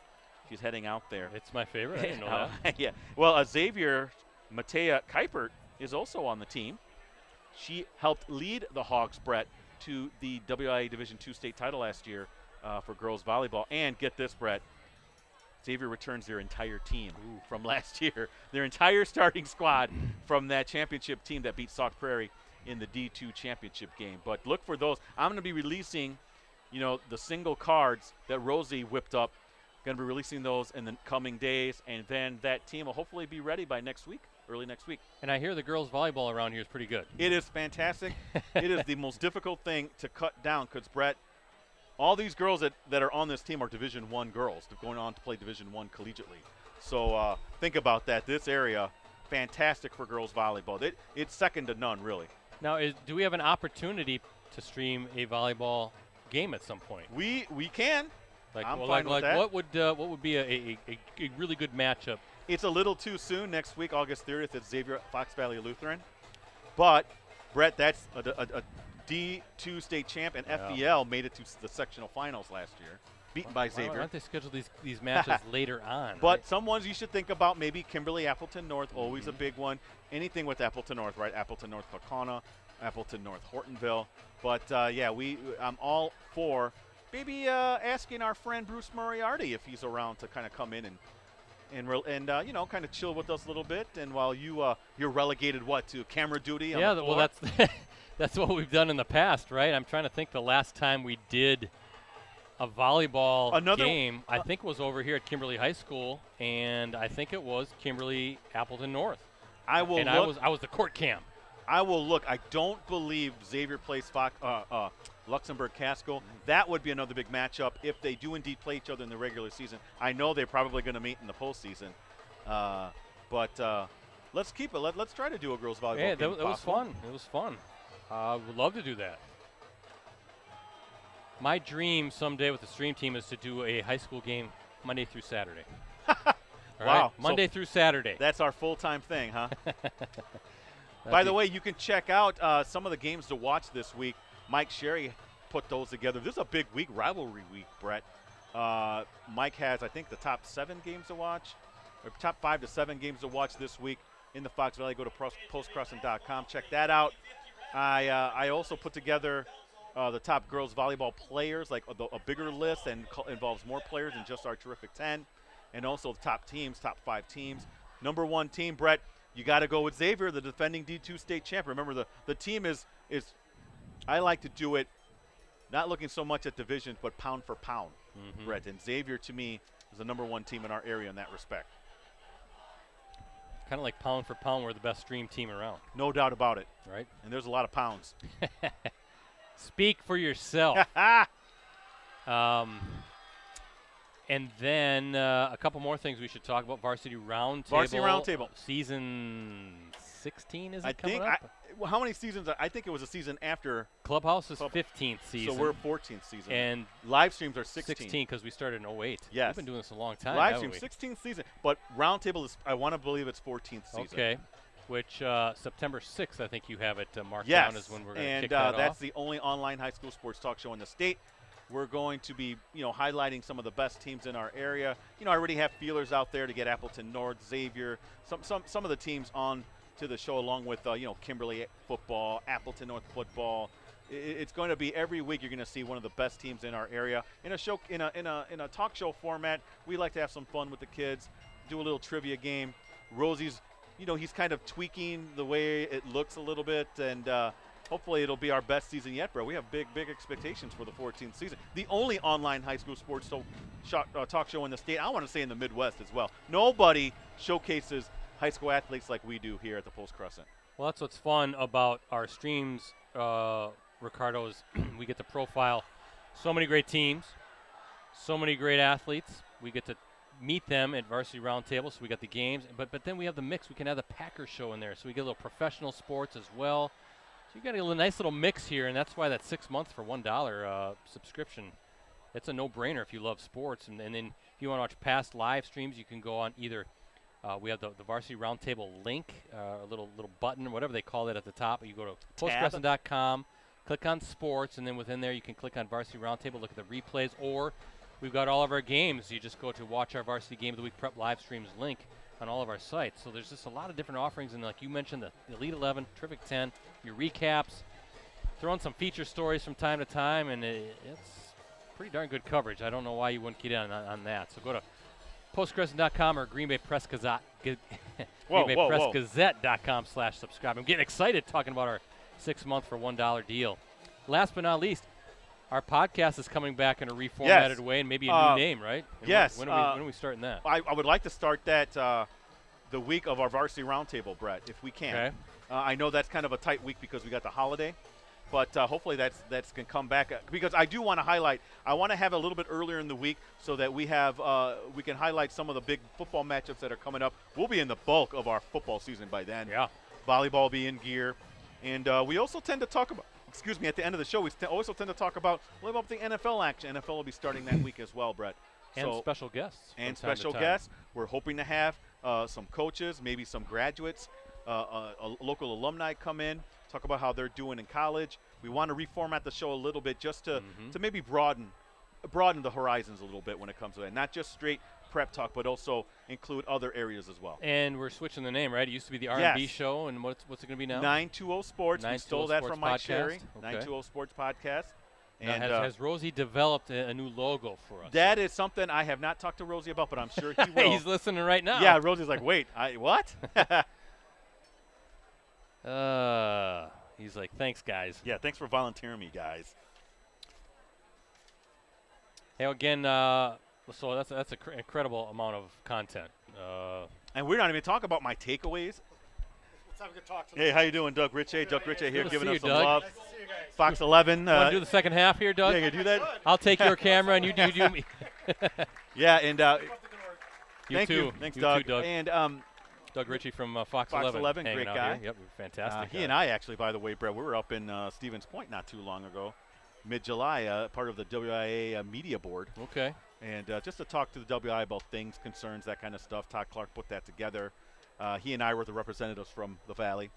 Very good stuff. I think we learned a lot, and I think the WI got a lot of stuff from us in terms of possibly what to look for, what to improve. But to get back to high school sports, Brett, I mean, we're talking about my takeaways that we have for Sunday print. That's kind of like my takeaways and look at what happened during the football week that was. Also, early in the week from now on, I also have Prep Chatter, Brett. Okay. Prep Chatter makes a return. That's where we kind of look at the other sports as well. This past week, Brett, I talked about Thane Jones. Yeah, Retired Thane Jones. Boy, that's going to be strange.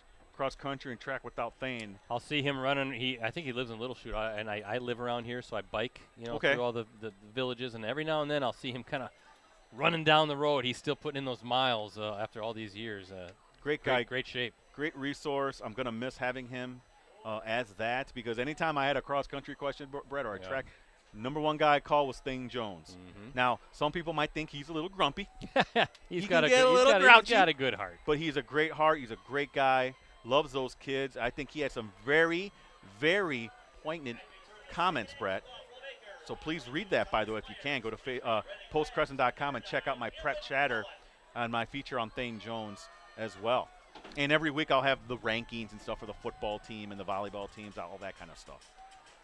Good stuff, Ricardo, and good stuff from our sponsors. First, Cellcom unlimited data for smartphones is now more affordable than ever at Cellcom with new unlimited data plan options starting as low as $25 per month per line. No matter how many lines you need, Cellcom has you covered. Visit cellcom.com/unlimitedplus for details. And Cooney's Embroidery and Sportswear, they have the skills and experience to customize your apparel and spread the word about your organization. Contact them today, 920-731-0922, or send them an email at Cooney's, COONEYS 0922 at sbcglobal.net. Third quarter underway. Kimberly with the Grams.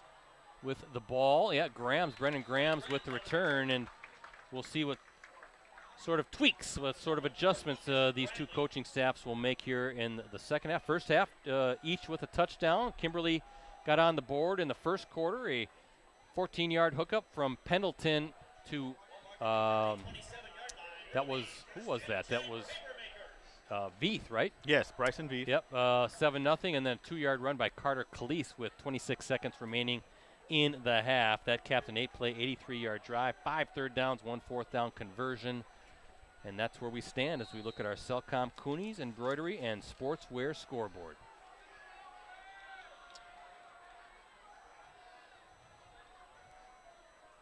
Pendleton will toss to Tyson. Boy, good pursuit by that Bayport defense. I think that was number 47 maybe, one of the first ones there. Max Romanesco, a junior defensive lineman.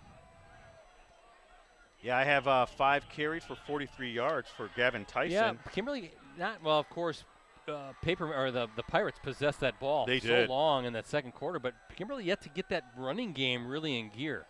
2nd down and 9. In fact, on that Kimberly touchdown drive, it was really the passing of Pendleton that sparked that drive. Handoff to Tyson. Good hard run by Tyson. He'll be shy. 3rd and 3 coming up. Ball will be marked at the 34. Yeah, Carson Pendleton's brother, Caden, started at quarterback for Kimberly in 2019, the alternate spring season in 21, and then the fall of 21.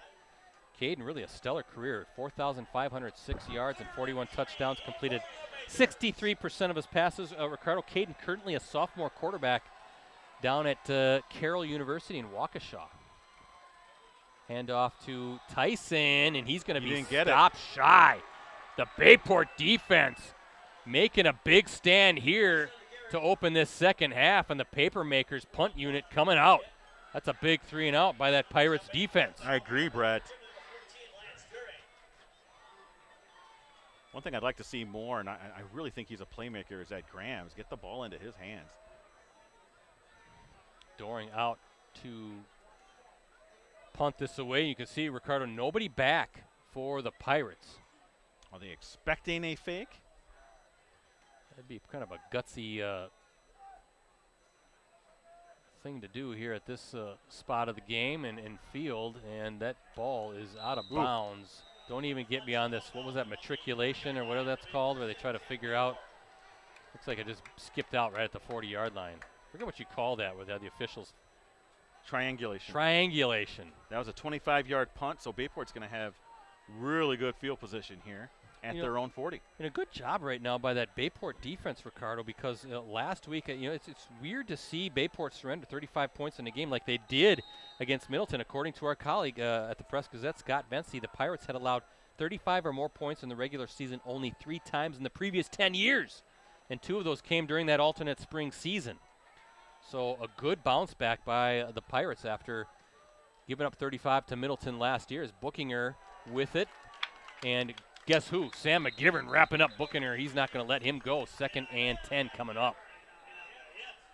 One thing that's been key for Bayport this first half anyway, Brett, has been their ability to convert on 3rd down. No matter how long the situation is, they've been able to convert it through passing, through running, and that's got to be encouraging to Coach Westerman as they're coming again off that loss to Middleton. You know they were going to play much better the second week, Brett.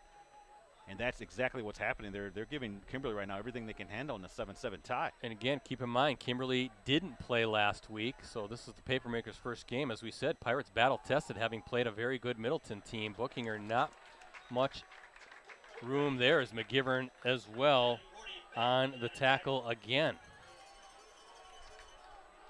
Yeah, Milwaukee Marshall had to step back due to low numbers, and the announcement for the Papermakers unfortunately came too late.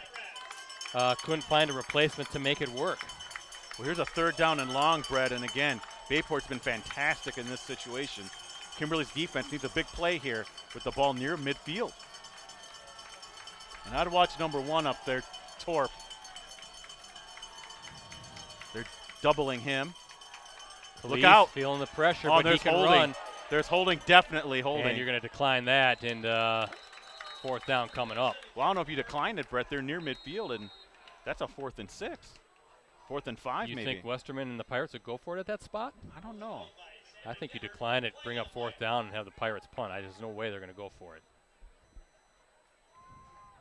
Well, I guess it would be a little longer now. See, Michaelwitz is considering it. You see this? He's talking to the official. He's going to back him up. He's going to take the penalty. Told you, Brett. That's why I'm up here and would never, ever even attempt to be down on the sideline. So that's going to take them back 10 yards. Where are they pointing this or putting this? Right at the 32. So, yeah, it is a loss of 10. It'll be 3rd and 18, BC. Yeah, I guess in hindsight now, that's a back them up 10 yards, make it 3rd and a country mile. Well, yeah, and one thing that we've seen from Kimberly's defensive line, they've been able to penetrate. Right. So I think this is a calculated risk by Michaelwitz, having faith in that defensive line to disrupt things on the passing end. It's just tough because you feel like, okay, we got the 3 and out. I would double that torque, though, down at the bottom here. There you can see Khalees kind of. And that pays off, There Brett. you go, and that's number 7 on the sack. Brody Beck, the senior linebacker, getting in. There you see Khalees getting really low. You lose him, like you said, behind those big offensive linemen. Not Beck. He chased down Khalees, and you talk about a calculated risk. It did pay off. Now you're going to have fantastic field position after taking that penalty. Presumably should be near midfield. 4th and 26 from the 25. You're right, Brett. They're going to have it right near midfield. Grams is back there deep for Kimberly, as is Thomas Myers. 4th and 26, a phrase Packers fans don't ever want to hear again. No. Nice high punt, and I think that's a fair catch. Yep, across the way. Smart move. Number it's right 22. at the 50, or right at the 48. Thomas Myers. So, Brett, that was a big play of the game for Michaelwitz there, deciding to take that penalty. Worked out with what? That's 25 yards of yardage that he was able to get out of that. Yeah, good move, good decision. And that's why I'll just keep standing up here. Ball's at the 49. Let's see if Kimberly can put things together here. Again, like Brett said, their run game has been just a tad inconsistent. Little push pass. Grams, I said, get it in his hands, Brett. And look great out. pursuit. That's number 47 for the Bayport Pirates. Blowing that up again. There he is, the junior defensive lineman. We said his name earlier, Max Romanesco, 5'9", 185 pounds. Maybe not the biggest kid, but quick, fast, gets in the backfield. Diagnosed that play and blew it up. He did, Brett. And anytime you're able to track down Grams on that kind of reverse, you got some speed, you got some athleticism. So now in a tough spot here for Kimberly. 2nd down and 16. Pendleton, Tyson behind him. Coronado, the tight end. Screen to Here's Coronado, the big kid. Big guy. Let He's him got run. A lot. Oh, the flag. There's a flag, it's coming yes, back. and I think there was a block in the back. And that's too bad because Coronado did a good job of staying patient, selling that screen. Right, and getting down to near a first down, but the flag. Right in front of the Kimberly bench. We'll see what they have here. I see 2 flags.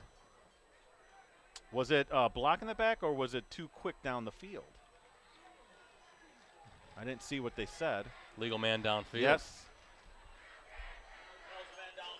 That's always a tough call, isn't it? It is. Well, first off, it's In a any timing. level, it it's is. a timing play. 2nd and 21, but good call by Michaelwitz, though. Exactly what the doctor ordered there. 2nd down and 21, I believe now, Brett. You might want to keep that in the back pocket as well for later on, but yeah.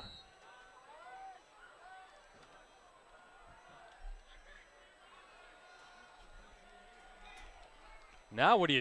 You're going backwards if you're Pendleton and the Papermakers.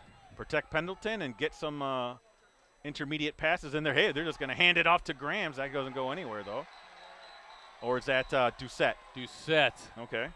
And I think that might have been 34, Griffin Murphy, the senior linebacker. At this point now, you're just going to have to run it and punt it away. I think you don't want to try anything too crazy. Definitely looks like a first game for Kimberly. Some mental mistakes.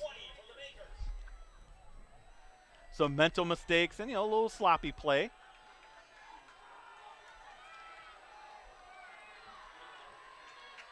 Got to be careful here. You certainly don't want to force anything. Maybe just a handoff, live to play another down as Gavin Tyson with a stiff arm. Oh, boy.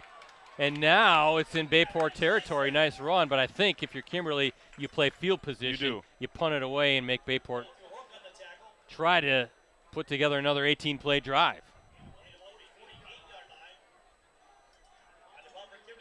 Gain of 13 for Tyson. He has 8 carries, 63 yards. So respectable numbers for Tyson, but they haven't been consistent. And maybe that real big gash play, right, that you're so used to seeing in that run game by the Papermakers. Doring with a nice punt and fielded by Bookinger about the 23, 24-yard line. Oh, what were you expecting today? Low scoring, high scoring? No, this is about what I thought Yeah. it'd be. Yeah. Good defensive play on both sides. I knew Middleton would come in and play much better. Bayport. I'm sorry, Bayport, because of their loss to Middleton. And again, if you're joining us, Bayport looking to avoid an 0-2 start for the first time since 06, 17 years ago. I didn't have gray hair back then. Now I got a bunch of it. Well, you know, you're, what, near 60 now? I am not. Yeah, you Settle are. down. You just had your birthday. You're so funny. What? Not even close to that number yet. Well, that's what I heard. Well, you heard wrong.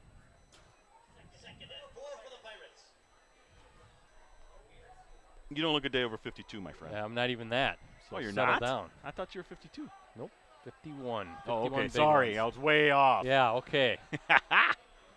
I'm almost there, though. Back to the game is Kalise. Ooh, does a good job with the wayward snap, but nowhere. boy, good penetration by that front. Whole bunch of red shirts, and you can see they're all trying to strip that ball. Kalise is trying to fight for more yardage. You know, Westerman on the other side saying, just get down, get down, get down. We're going to give Sam Dudek a little shout out there by the PA announcers. Senior linebacker, 6'1", 200 pounds, number 46, one of the first ones in on that play. So another third down, Ricardo, for the Pirates here. Ball at the 30. Kimberly's been doing a good job of preventing that third down conversion, though. Brett, let's see if that defense can do it again. Booking her back with Kalise. Kalise going to swing it. Nope. Good pressure. Yeah, 26. Yeah, 26 is Landon Van Offeren, a junior defensive back coming in. And Kalise just had to get rid of it before Bookinger could even turn around. Good defensive hold by the Papermakers now. And as we're watching Grams and Myers, they're not too far from where they were before on that previous punt. Good defensive battle here now as we start the second half. Both two offensive possessions for the Pirates, ending in the punt. And same with the Papermakers, right? The Papermakers started with the football to open this half. Going back and forth. Big high punt, nice spiral. And Graham's doing the right thing there, just fair catching the football. I'm going to mark that at the 37. Looks like the 37-yard line. So 4:15 left here in the third quarter. First down and 10 at the 37. Now I got this stat always amazes me. We do this every football game that we cover for the Papermakers. Last season, 8th state championship in program history and 10 state championship game appearances dating back to the 07 season. Now the Papermakers 8 titles, tied for the second most in state history. And I'm going to tell you their overall record dating back to the 2013 season in a second as Tyson, looking for some hard yards, gets near the 40, maybe a couple yards to the 39. Ricardo, Kimberly's record dating back to the 2013 season, 124-6. Is that good? That's good, right? That is beyond crazy. And this is in Division I/Division II football. In this league as well. That streak includes, or stretch, I should say, 6 state titles, 7 championship game appearances, and of course that state record 70-game winning streak from 13 to 17. 5 straight 14-0 seasons, a little high for Grams, and now we have third down coming up. Kimberly offense just is not in sync. It's just not performing the way that Coach Michaelwitz would like to see it. It's just everything's been a struggle. Give some credit to Bayport's defense. Yeah.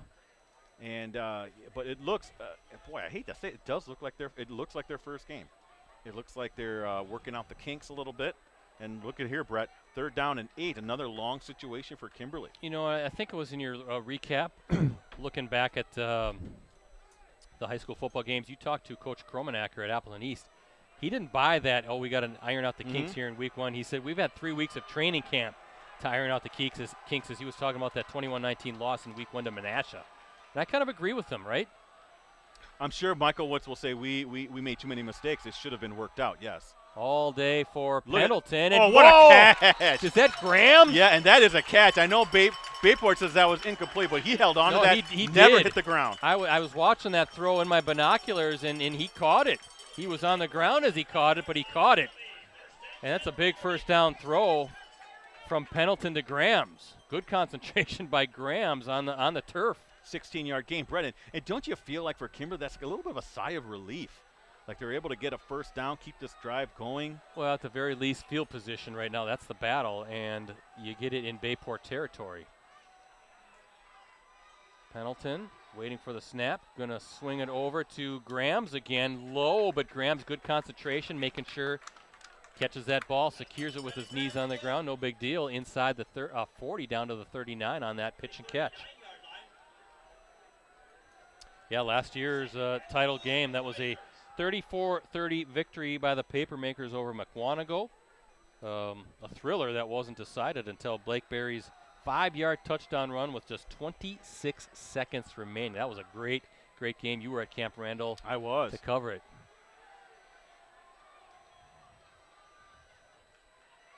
Pendleton, he's hands off to Tyson. Boy, good job again. Number 47 by the Pirates, Max Romanesco. Defensive lineman. He's having himself a game. Yeah, wreaking havoc there in that Papermakers run game. Now third down coming up. Be a 1-yard gain. 10 carries, 66 yards for Gavin Tyson. Brett, I love covering stuff at Camp Randall in terms of the championship games. We had a nice day there. The USA Today Network, I should say, did. Culminating with that Division I championship by Kimberly. And and I didn't have so many of the hot dogs, but I did have the brats, I believe. Okay. I'm going to unpopular opinion. I wish they'd move the state championship out of Camp Randall. Where? Don't say the point. Whitewater. Oh, okay. Tyson. Oh, big time hit there. He's close to that first down. Ooh, number 7, though. Nick Hawker, the junior linebacker. Boy, that's a big collision, and there's a flag on the play. That came late. Yeah. What's the call here? It'll bring up a 4th and 1, and we'll see what the call is. Are they picking that up? Face mask. Face mask against the Pirates. Boy, a big penalty there. Yeah, it is. Because he was short, Brad, of the first down, but this gives him an automatic first down. Yeah, it does. Moves the sticks. Fresh set of downs. They'll mark the ball at the 31-yard line. That's a big penalty, no doubt about it. He was stopped short, and it was decision time for the Papermakers. They would have gone for it, but, you know. Boy, oh boy, that's tough. Yeah. Tough to convert fourth downs against a Pirates defense that's playing good football here tonight. And this slugfest, any scoring is just really magnified. Pendleton's got time, going deep over the middle. And are we going to get another? We got another flag that was intended for Bryson Beef. It looks like it could be a pass interference call now this time. Is that the call? Well, let's see. It looks like that is the call. Yeah, they're moving against Bayport. It is defensive pass interference. And that'll move the chains again. Ball's going to be marked. Ricardo at the 16-yard line. 15-yard penalty. Woo. Brett, back-to-back, just killer penalties for Bayport's defense. Face mask and then the defensive pass interference. And now the Papermakers are cooking, definitely within striking range here. Let's see what Pendleton does on this first down. Hands off. Tyson looking for some space. Oh, nice. Wow, great. That's Tevin Montgomery just flying in. Number 3, the senior linebacker, coming out of nowhere to bring Tyson down for no gain. Brett, I'm really impressed with Bayport's defense. They're playing lights out. Really probably took it personal this past week, Brett, giving up that many points to Middleton. Really have turned it around and are playing much better this week. 2nd down and 9. Kind of wonder, Ricardo, could you see that little screen pass maybe to Coronado again? We saw that earlier, question. But that was a holding call, right, that brought it back? Swing pass. There's a nice to Grams, brought down. Looked like he was going to make a move and maybe had a shot at the end zone. Instead, 3rd down coming up.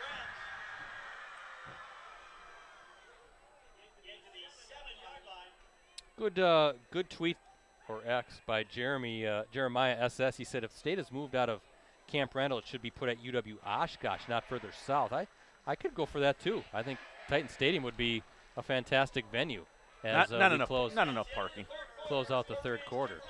Not enough parking. I, at you know, Oshkosh. I don't know the parking situation. Is that Perkins Field or Perkins Stadium down at UW Whitewater? I've actually never been down there. I've been to the campus, but can't remember what the stadium It'd be looks nice like. for us. I'll tell you that. I listen. I know Camp Randall is Camp Randall, but you know, and it's just so big, Yeah. and it's hard to get like atmosphere in Camp Randall for these state championship games. Well, you know what I've said before. Have it at Lambeau. Can't do it. We'll never do it. They'll rip up. They're not going to rip up the turf or the grass. Just like the Packers. Fourth quarter coming up. As you said, Ricardo, a defensive slugfest as we look at our Cellcom Cooney's Embroidery and Sportswear scoreboard. 7-7 the tie. First quarter touchdown by the Papermakers. That was Pendleton to Veith, 14 yards. Made it 7-0. 9:13 remaining in that quarter. And then the late 2-yard touchdown run for the Pirates by quarterback Carter Calise with just 26 seconds to go in the second quarter. That's all the scoring we've had. Yeah. 7-7 here in this ballgame. Been a defensive slugfest, and now Kimberly close to the end zone here. A touchdown here, Brett. Would almost count, as 2 touchdowns in any other game. 3rd and 1 coming up for the Papermakers to open this fourth quarter. Tyson, and he dropped. That's the first down.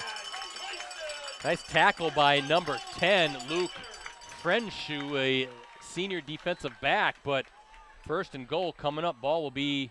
Is that the 2 or 3? I think they're going to say the 2. Good hard running. 13 carries, 74 yards for Gavin Tyson. Papermakers knocking at the door on the verge of taking a lead here in this great Week 2 matchup. Tyson diving in, and he is. They're celebrating. There he is in for a 2-yard touchdown run. Gavin Tyson puts the Papermakers in front again.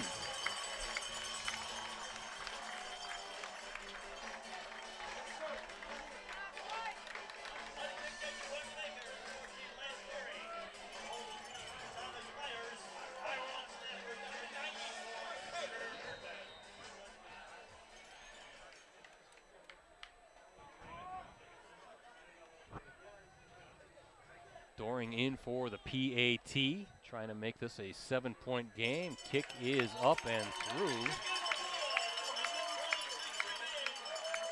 And as we look at our Cellcom Cooney's Embroidery and Sportswear scoreboard, Papermakers on top, 14-7 with 11:26 to play in this game. Gonna tweet out this update. Oh, I'm sorry, X out. I don't even know what I'm saying, Brett. I don't even know what to say.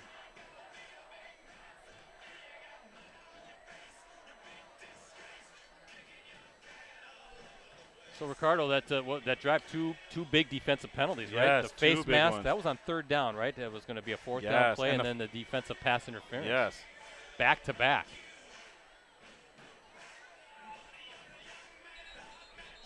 Kept the Papermakers on the march, gave them some penalty yards with which they were able to parlay into that 2-yard touchdown run by Gavin Tyson.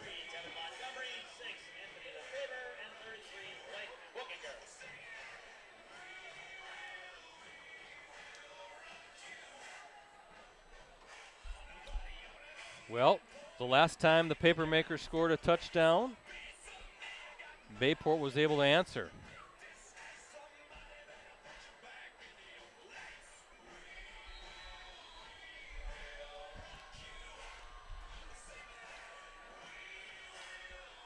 That I checked that. That I'm sorry, Ricardo. That first Kimberly touchdown, that was a second quarter score, wasn't it?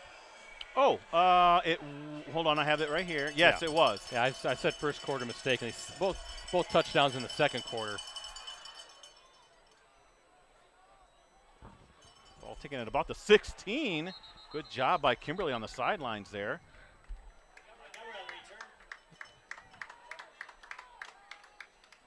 Sid Montgomery was on the return, couldn't get a number on that on the far sideline. So the last time Kimberly scored, second quarter, Bayport was able to answer on its Very true. next drive. So let's see how the Pirates manage this situation. Trailing 7 in a really good Week 2 non-conference matchup. Again, first game of the season for Kimberly. Last week's game was canceled. Scheduled to play Milwaukee Marshall, but low numbers for Marshall. Unfortunately, scrapped that game. Khalees going downfield, and he's got Torp for a big throw and catch. Wow! Brett, they went right for the jugular. Sawyer Torp. And Torp, he had a lot of defenders there around him, Brett. He did, but a beautiful throw. Khalees had some time and just stepped into it with confidence, and Torp, nice catch in stride right down to the 25-yard line. How about that for an answer? 46-yard connection, Brett. Now Bayport in business. And Lefebvre now, boy, now all of a sudden, boy, they came out with some definite urgency, down 7 points here, and it looks like McGivern, Ricardo, was down for the Papermakers, trying to be helped back up. Yeah, he looks like he's I think he limping a little bit. Might have taken a knee to the quad or he's hobbling off. I think he'll be all right. Maybe just kind of trying to run that off a little bit, but took a pretty good shot. But some great pace, some great energy right now here in these first two plays offensively by the Pirates, already in business here in Kimberly territory. Hey, I really like that pass, though, Brett, from Khalees. Khalees going to keep it this time, looking for a seam, and he's in! 3 plays, and the Pirates tie this up. Oh, Brett, the defensive coach for Kimberly is going to be just upset. There were, 3 broken tackles on that? Yeah, well, McGivern coming out of the game, I should say, on the verge of tying this one up. How long was that run, Ricardo? 19 yards, I have it. 19-yard run, and just like that, a 3-play drive, and we're a PAT away from tying this one up again. Belisle, no problem there, and we are tied 3 plays later as we look at our Cellcom Coonies Embroidery and Sportswear scoreboard. 14-14, another great matchup between these two teams.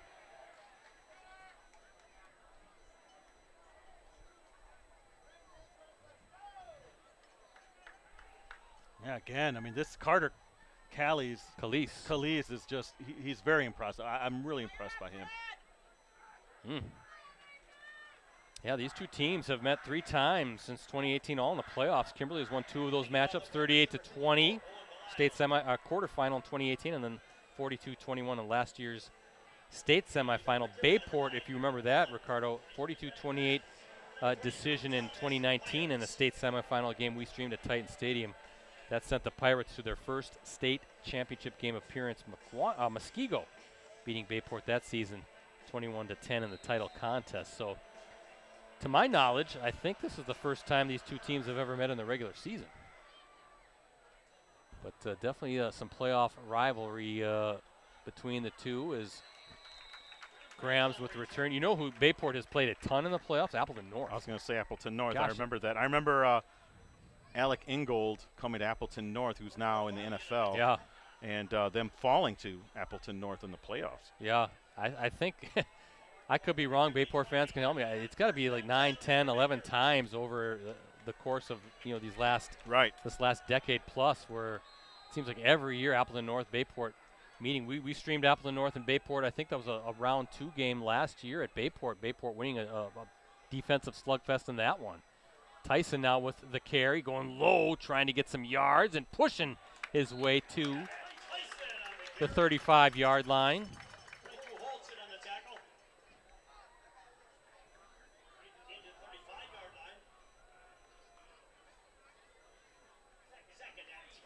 Seven or 15 carries, 83 yards I have for Gavin Tyson. Nice night for him. And Kimberly now on offense. Looking to maybe control the ball a little bit, get downfield, take the lead again. Tyson again trying to bounce his way, just not much there. And a big 3rd down coming up. They're putting that right at the 37. I think that This will be a 3rd and 1, right? Yeah, Jason Winkle, I believe, number 98, the junior defensive lineman, in to bring down Tyson, and Let's see if the Papermakers can get this last yard, or can the Pirates get off the field defensively. Of course, if it's 4th and short, an interesting decision could be coming up by Chad Michaelwitz. I was going to say, this has been a little bit of a struggle sometimes to get these short yardage conversions for Kimberly tonight. Well, definitely a short yardage situation as Pendleton goes under center. He's going to sneak it, and based on the far official, he's going to give him the first down, and he's telling him to move the chains. Yeah, ball's out to past the 37 to the 38. So not too often these days you see the high school quarterbacks get under center. Right. And sneak it across. That's really a play, Brett, that in some ways isn't practiced enough. You think but they would they're do so it more, critical. right? They're so critical Yeah. to extending drives, or maybe even in the end zone getting in for a touchdown. 1st and 10, clock continuing to run here in this 4th quarter. A heck of a battle between the Papermakers and the Pirates. Pendleton waiting for it, hands off to Tyson, and I think that might have been number 7, Nick Hawker, one of the guys, that junior linebacker, kind of getting a hold of Tyson's jersey and not letting him get any farther than maybe those 3 or 4 yards.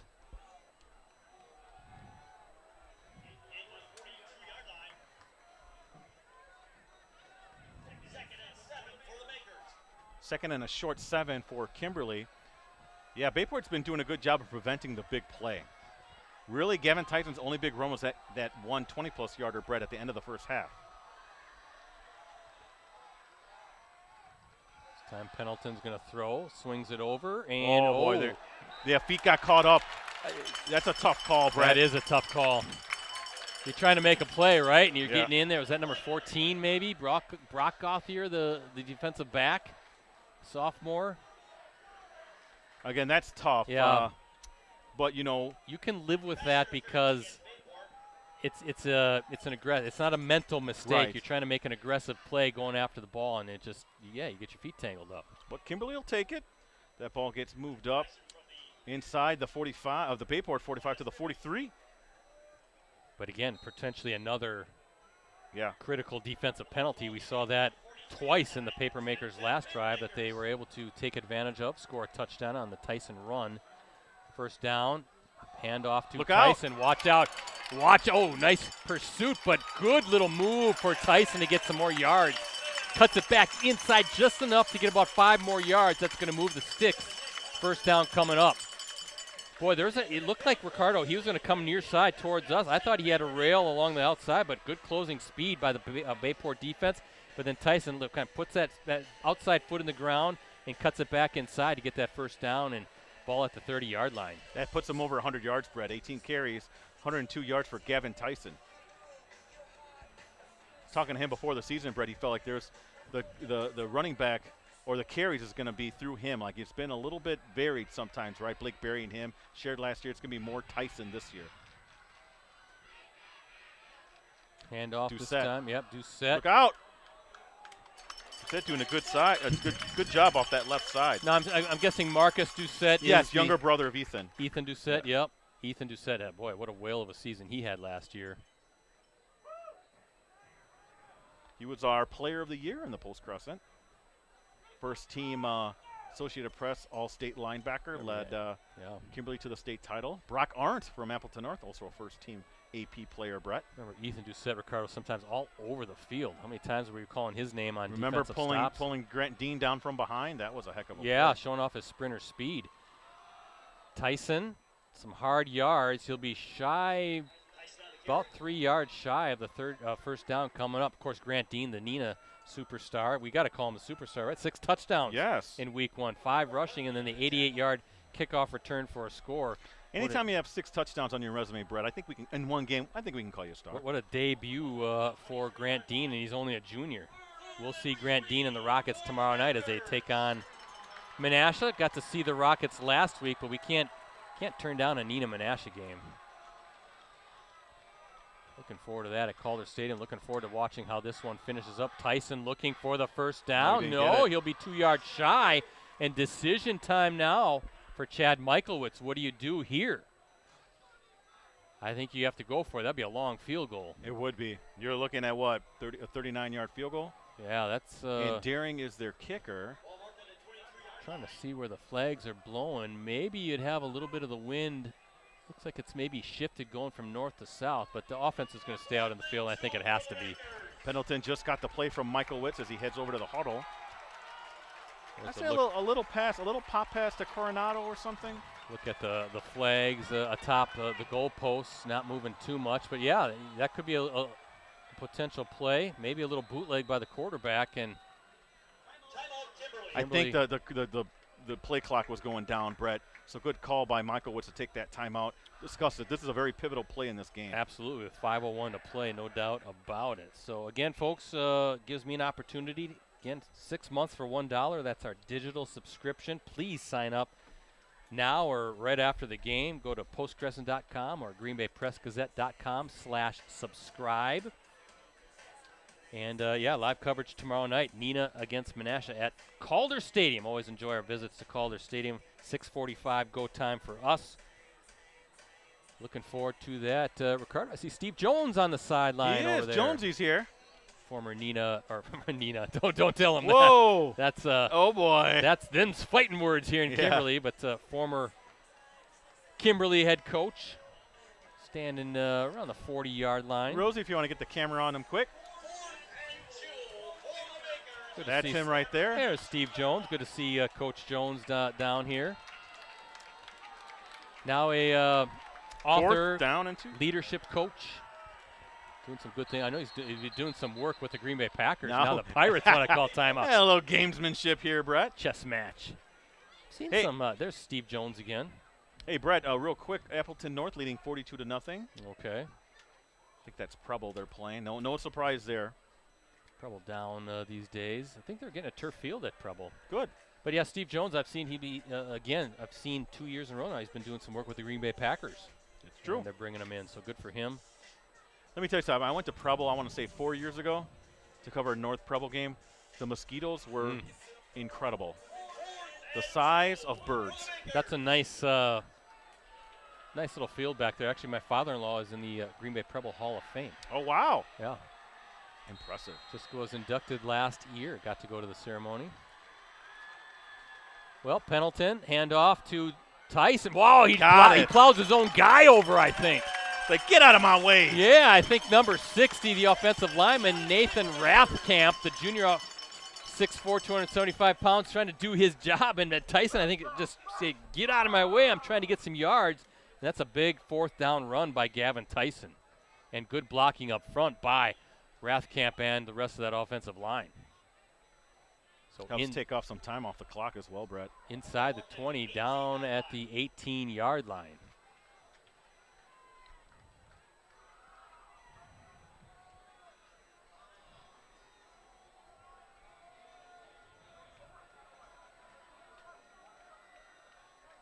Pendleton, he's going to hand it to Tyson again, just looking for some room. I think that was 34. Griffin Murphy again grabbing a hold of that jersey and just holding on for dear life until some of his other teammates can kind of come and finish up. There's just some hard running by Tyson. Brett, 22 carries, 111 yards unofficially for Gavin Tyson. What you're doing, what you love if you're the Papermakers. Now you're within field goal range. I'm assuming Doring has a pretty good leg, but now you're letting that clock run a little bit too. Keep that clock moving. Right now, a friend for the Papermakers, not so much for the Pirates. Pirates needing a stop, try to get that offense on the field that just scored on, a 3-yard touchdown, a 3-play touchdown drive. Pendleton, he's going to get chased. He's going to try to throw it, and somehow, he got it, but it was dropped. I thought it was almost intercepted the way it was bouncing around in the air. So 3rd and 8 coming up now for the Papermakers. Brett, this is the 13th. This upcoming play is the 13th play of this drive, which started back at the 28. Usually don't see high school teams able to put together, 18-play scoring drive for Bayport, now 13-play drive. So what do you think here, Brett? Are you playing for that field goal attempt, or are you trying No, I'm trying to get a first down. Yeah. I don't. I want to get a first down. I want that clock to continue to run, burn some more time off the clock. The question is, what's your play call here? Try a little screen pass again. Keep waiting for that play to Coronado potentially. As Pendleton now waiting for the snap. Nope, he's going to hand off to Tyson. He's got a big block. Finds a hole. And Still he'll be going. And he's still up, moving the pile. Where are they going to? Oh, they're saying they're going to mark him down, the official. Well, where was he marked down? 10, at the 10-yard line. Was that 4th down now Or coming 11. up? At the 11. So a 5-yard gain picks up 4th and 3. Now what do you do? Probably have to bring your field goal unit out, don't you? As the clock continues to run. Bayport not going to call timeout. Guessing maybe Kimberly's going to. Oh, they're going They're for going it, to keep Brett. the offense on the field. Interesting.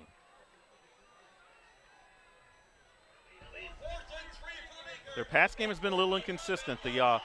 On these short I wonder, conversion opportunities, Brett, they've been also inconsistent as Ricardo, well. do you think they're going to try to drum off sides and maybe burn a timeout here, or are they going to snap this ball?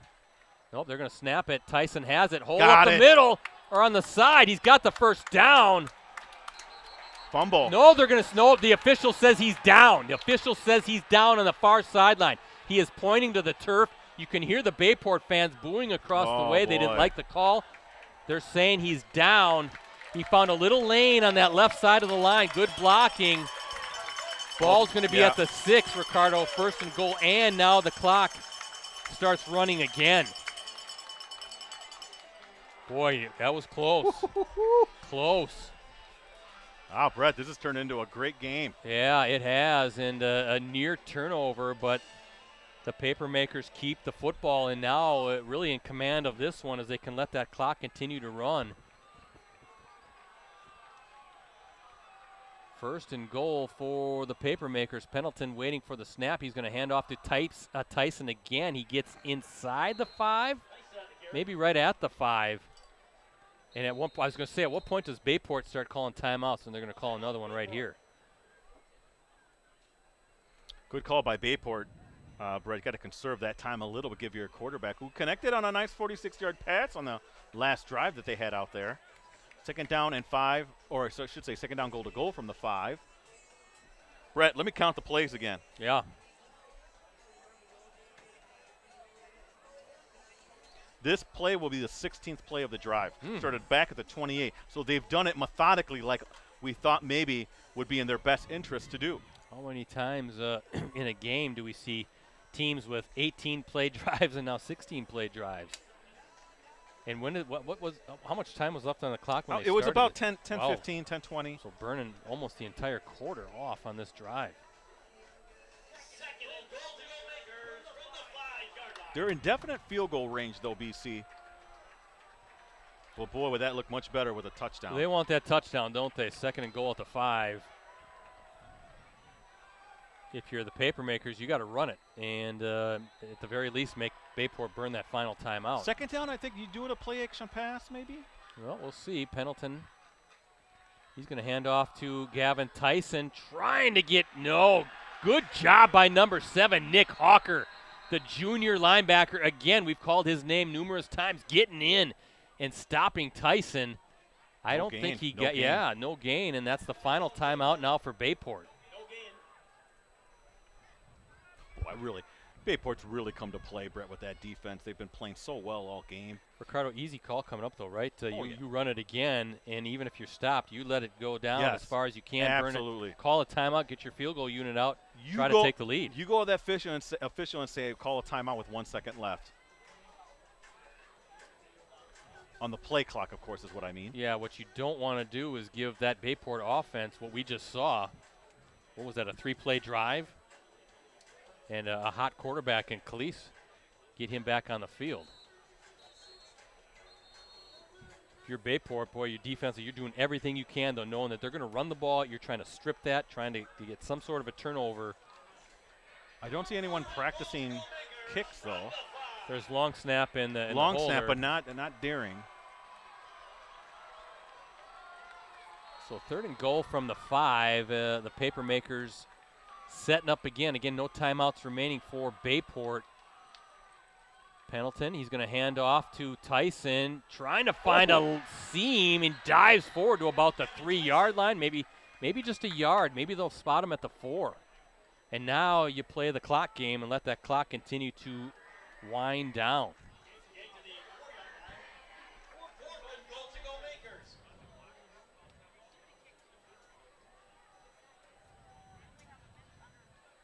kind of a helpless feeling if you're Bayport, right? You're Right. just watching this clock. Nothing you can do to stop it and try to get But you Khalees in that offense on the you field. do get the ball back, and get some time. there's no guarantee they're going to make this field goal. That's so true, too.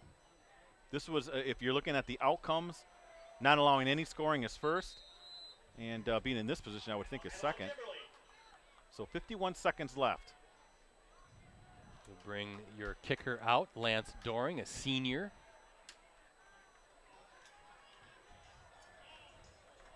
Good battle. Good battle here in week 2. I said, we've had some good games here to start this varsity game of the week live stream slate. We're in for a real treat if we're going to have a whole bunch of these types of games all season long. I see Gavin Tyson heading over to the sidelines here. He looks exhausted. 27 carries, 123 yards, Brett. That was his night tonight. Now, you look to have this end, or I should say get a lead with Daring. A 21-yard field goal attempt.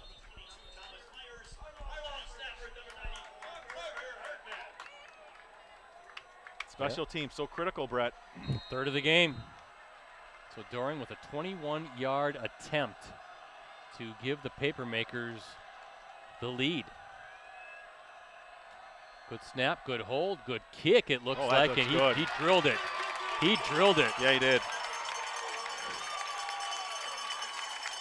And the Kimberly fans in front of us ringing those cowbells again. Lead change again as we look at our Cellcom Coonies Embroidery and Sportswear scoreboard. Doring with a 21-yard field goal to give the Papermakers a 17-14 lead. 18 play, 72-yard drive. That's a good drive. And 47 seconds to go. Now you mentioned special teams being so critical, Ricardo. You can't give up a big return if you're Kimberly. No. Somehow, though, conversely, if you're Bayport, maybe you have a little trickery. I would imagine they'll probably do more of a line drive type kick, but maybe a little reverse could open up something for the Pirates and get Khalees in that offense some great field position and some time to operate. Maybe get in field goal range themselves, or who knows, maybe somehow score a game-winning touchdown. We'll see what happens and see how the Papermakers want to play this kickoff.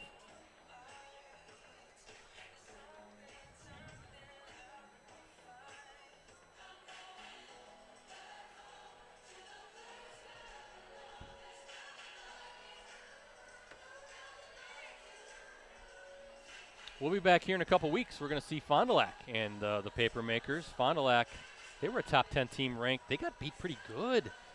They did by Sussex Hamilton. Yeah, right? they got beat. I've got the score here. It's 50-something to. It was 56-28, and Fond du Lac picked second in the FEA behind Kimberly this season. Oh, that's not my pick. No, I was a With Sports preseason no way. pick. I think I had Nina and Appleton North, then Fond du Lac. Yeah, so we're going to see Fond du Lac Maybe even back-to-back Kaukauna. weeks.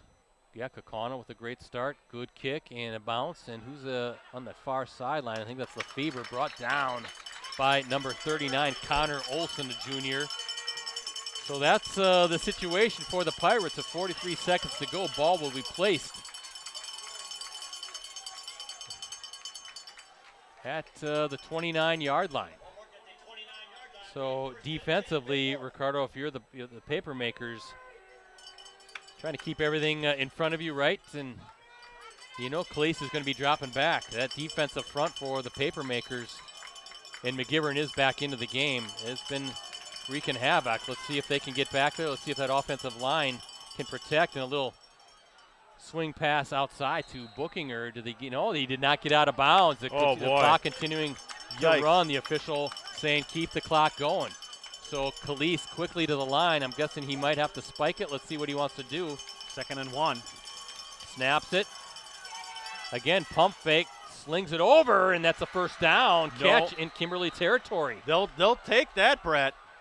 That's Bookinger with 19 seconds to go. Clock stops to reset the chains. And look at how fast Khalees is back to the line of scrimmage, and he spikes it. Chain gain wasn't even set up.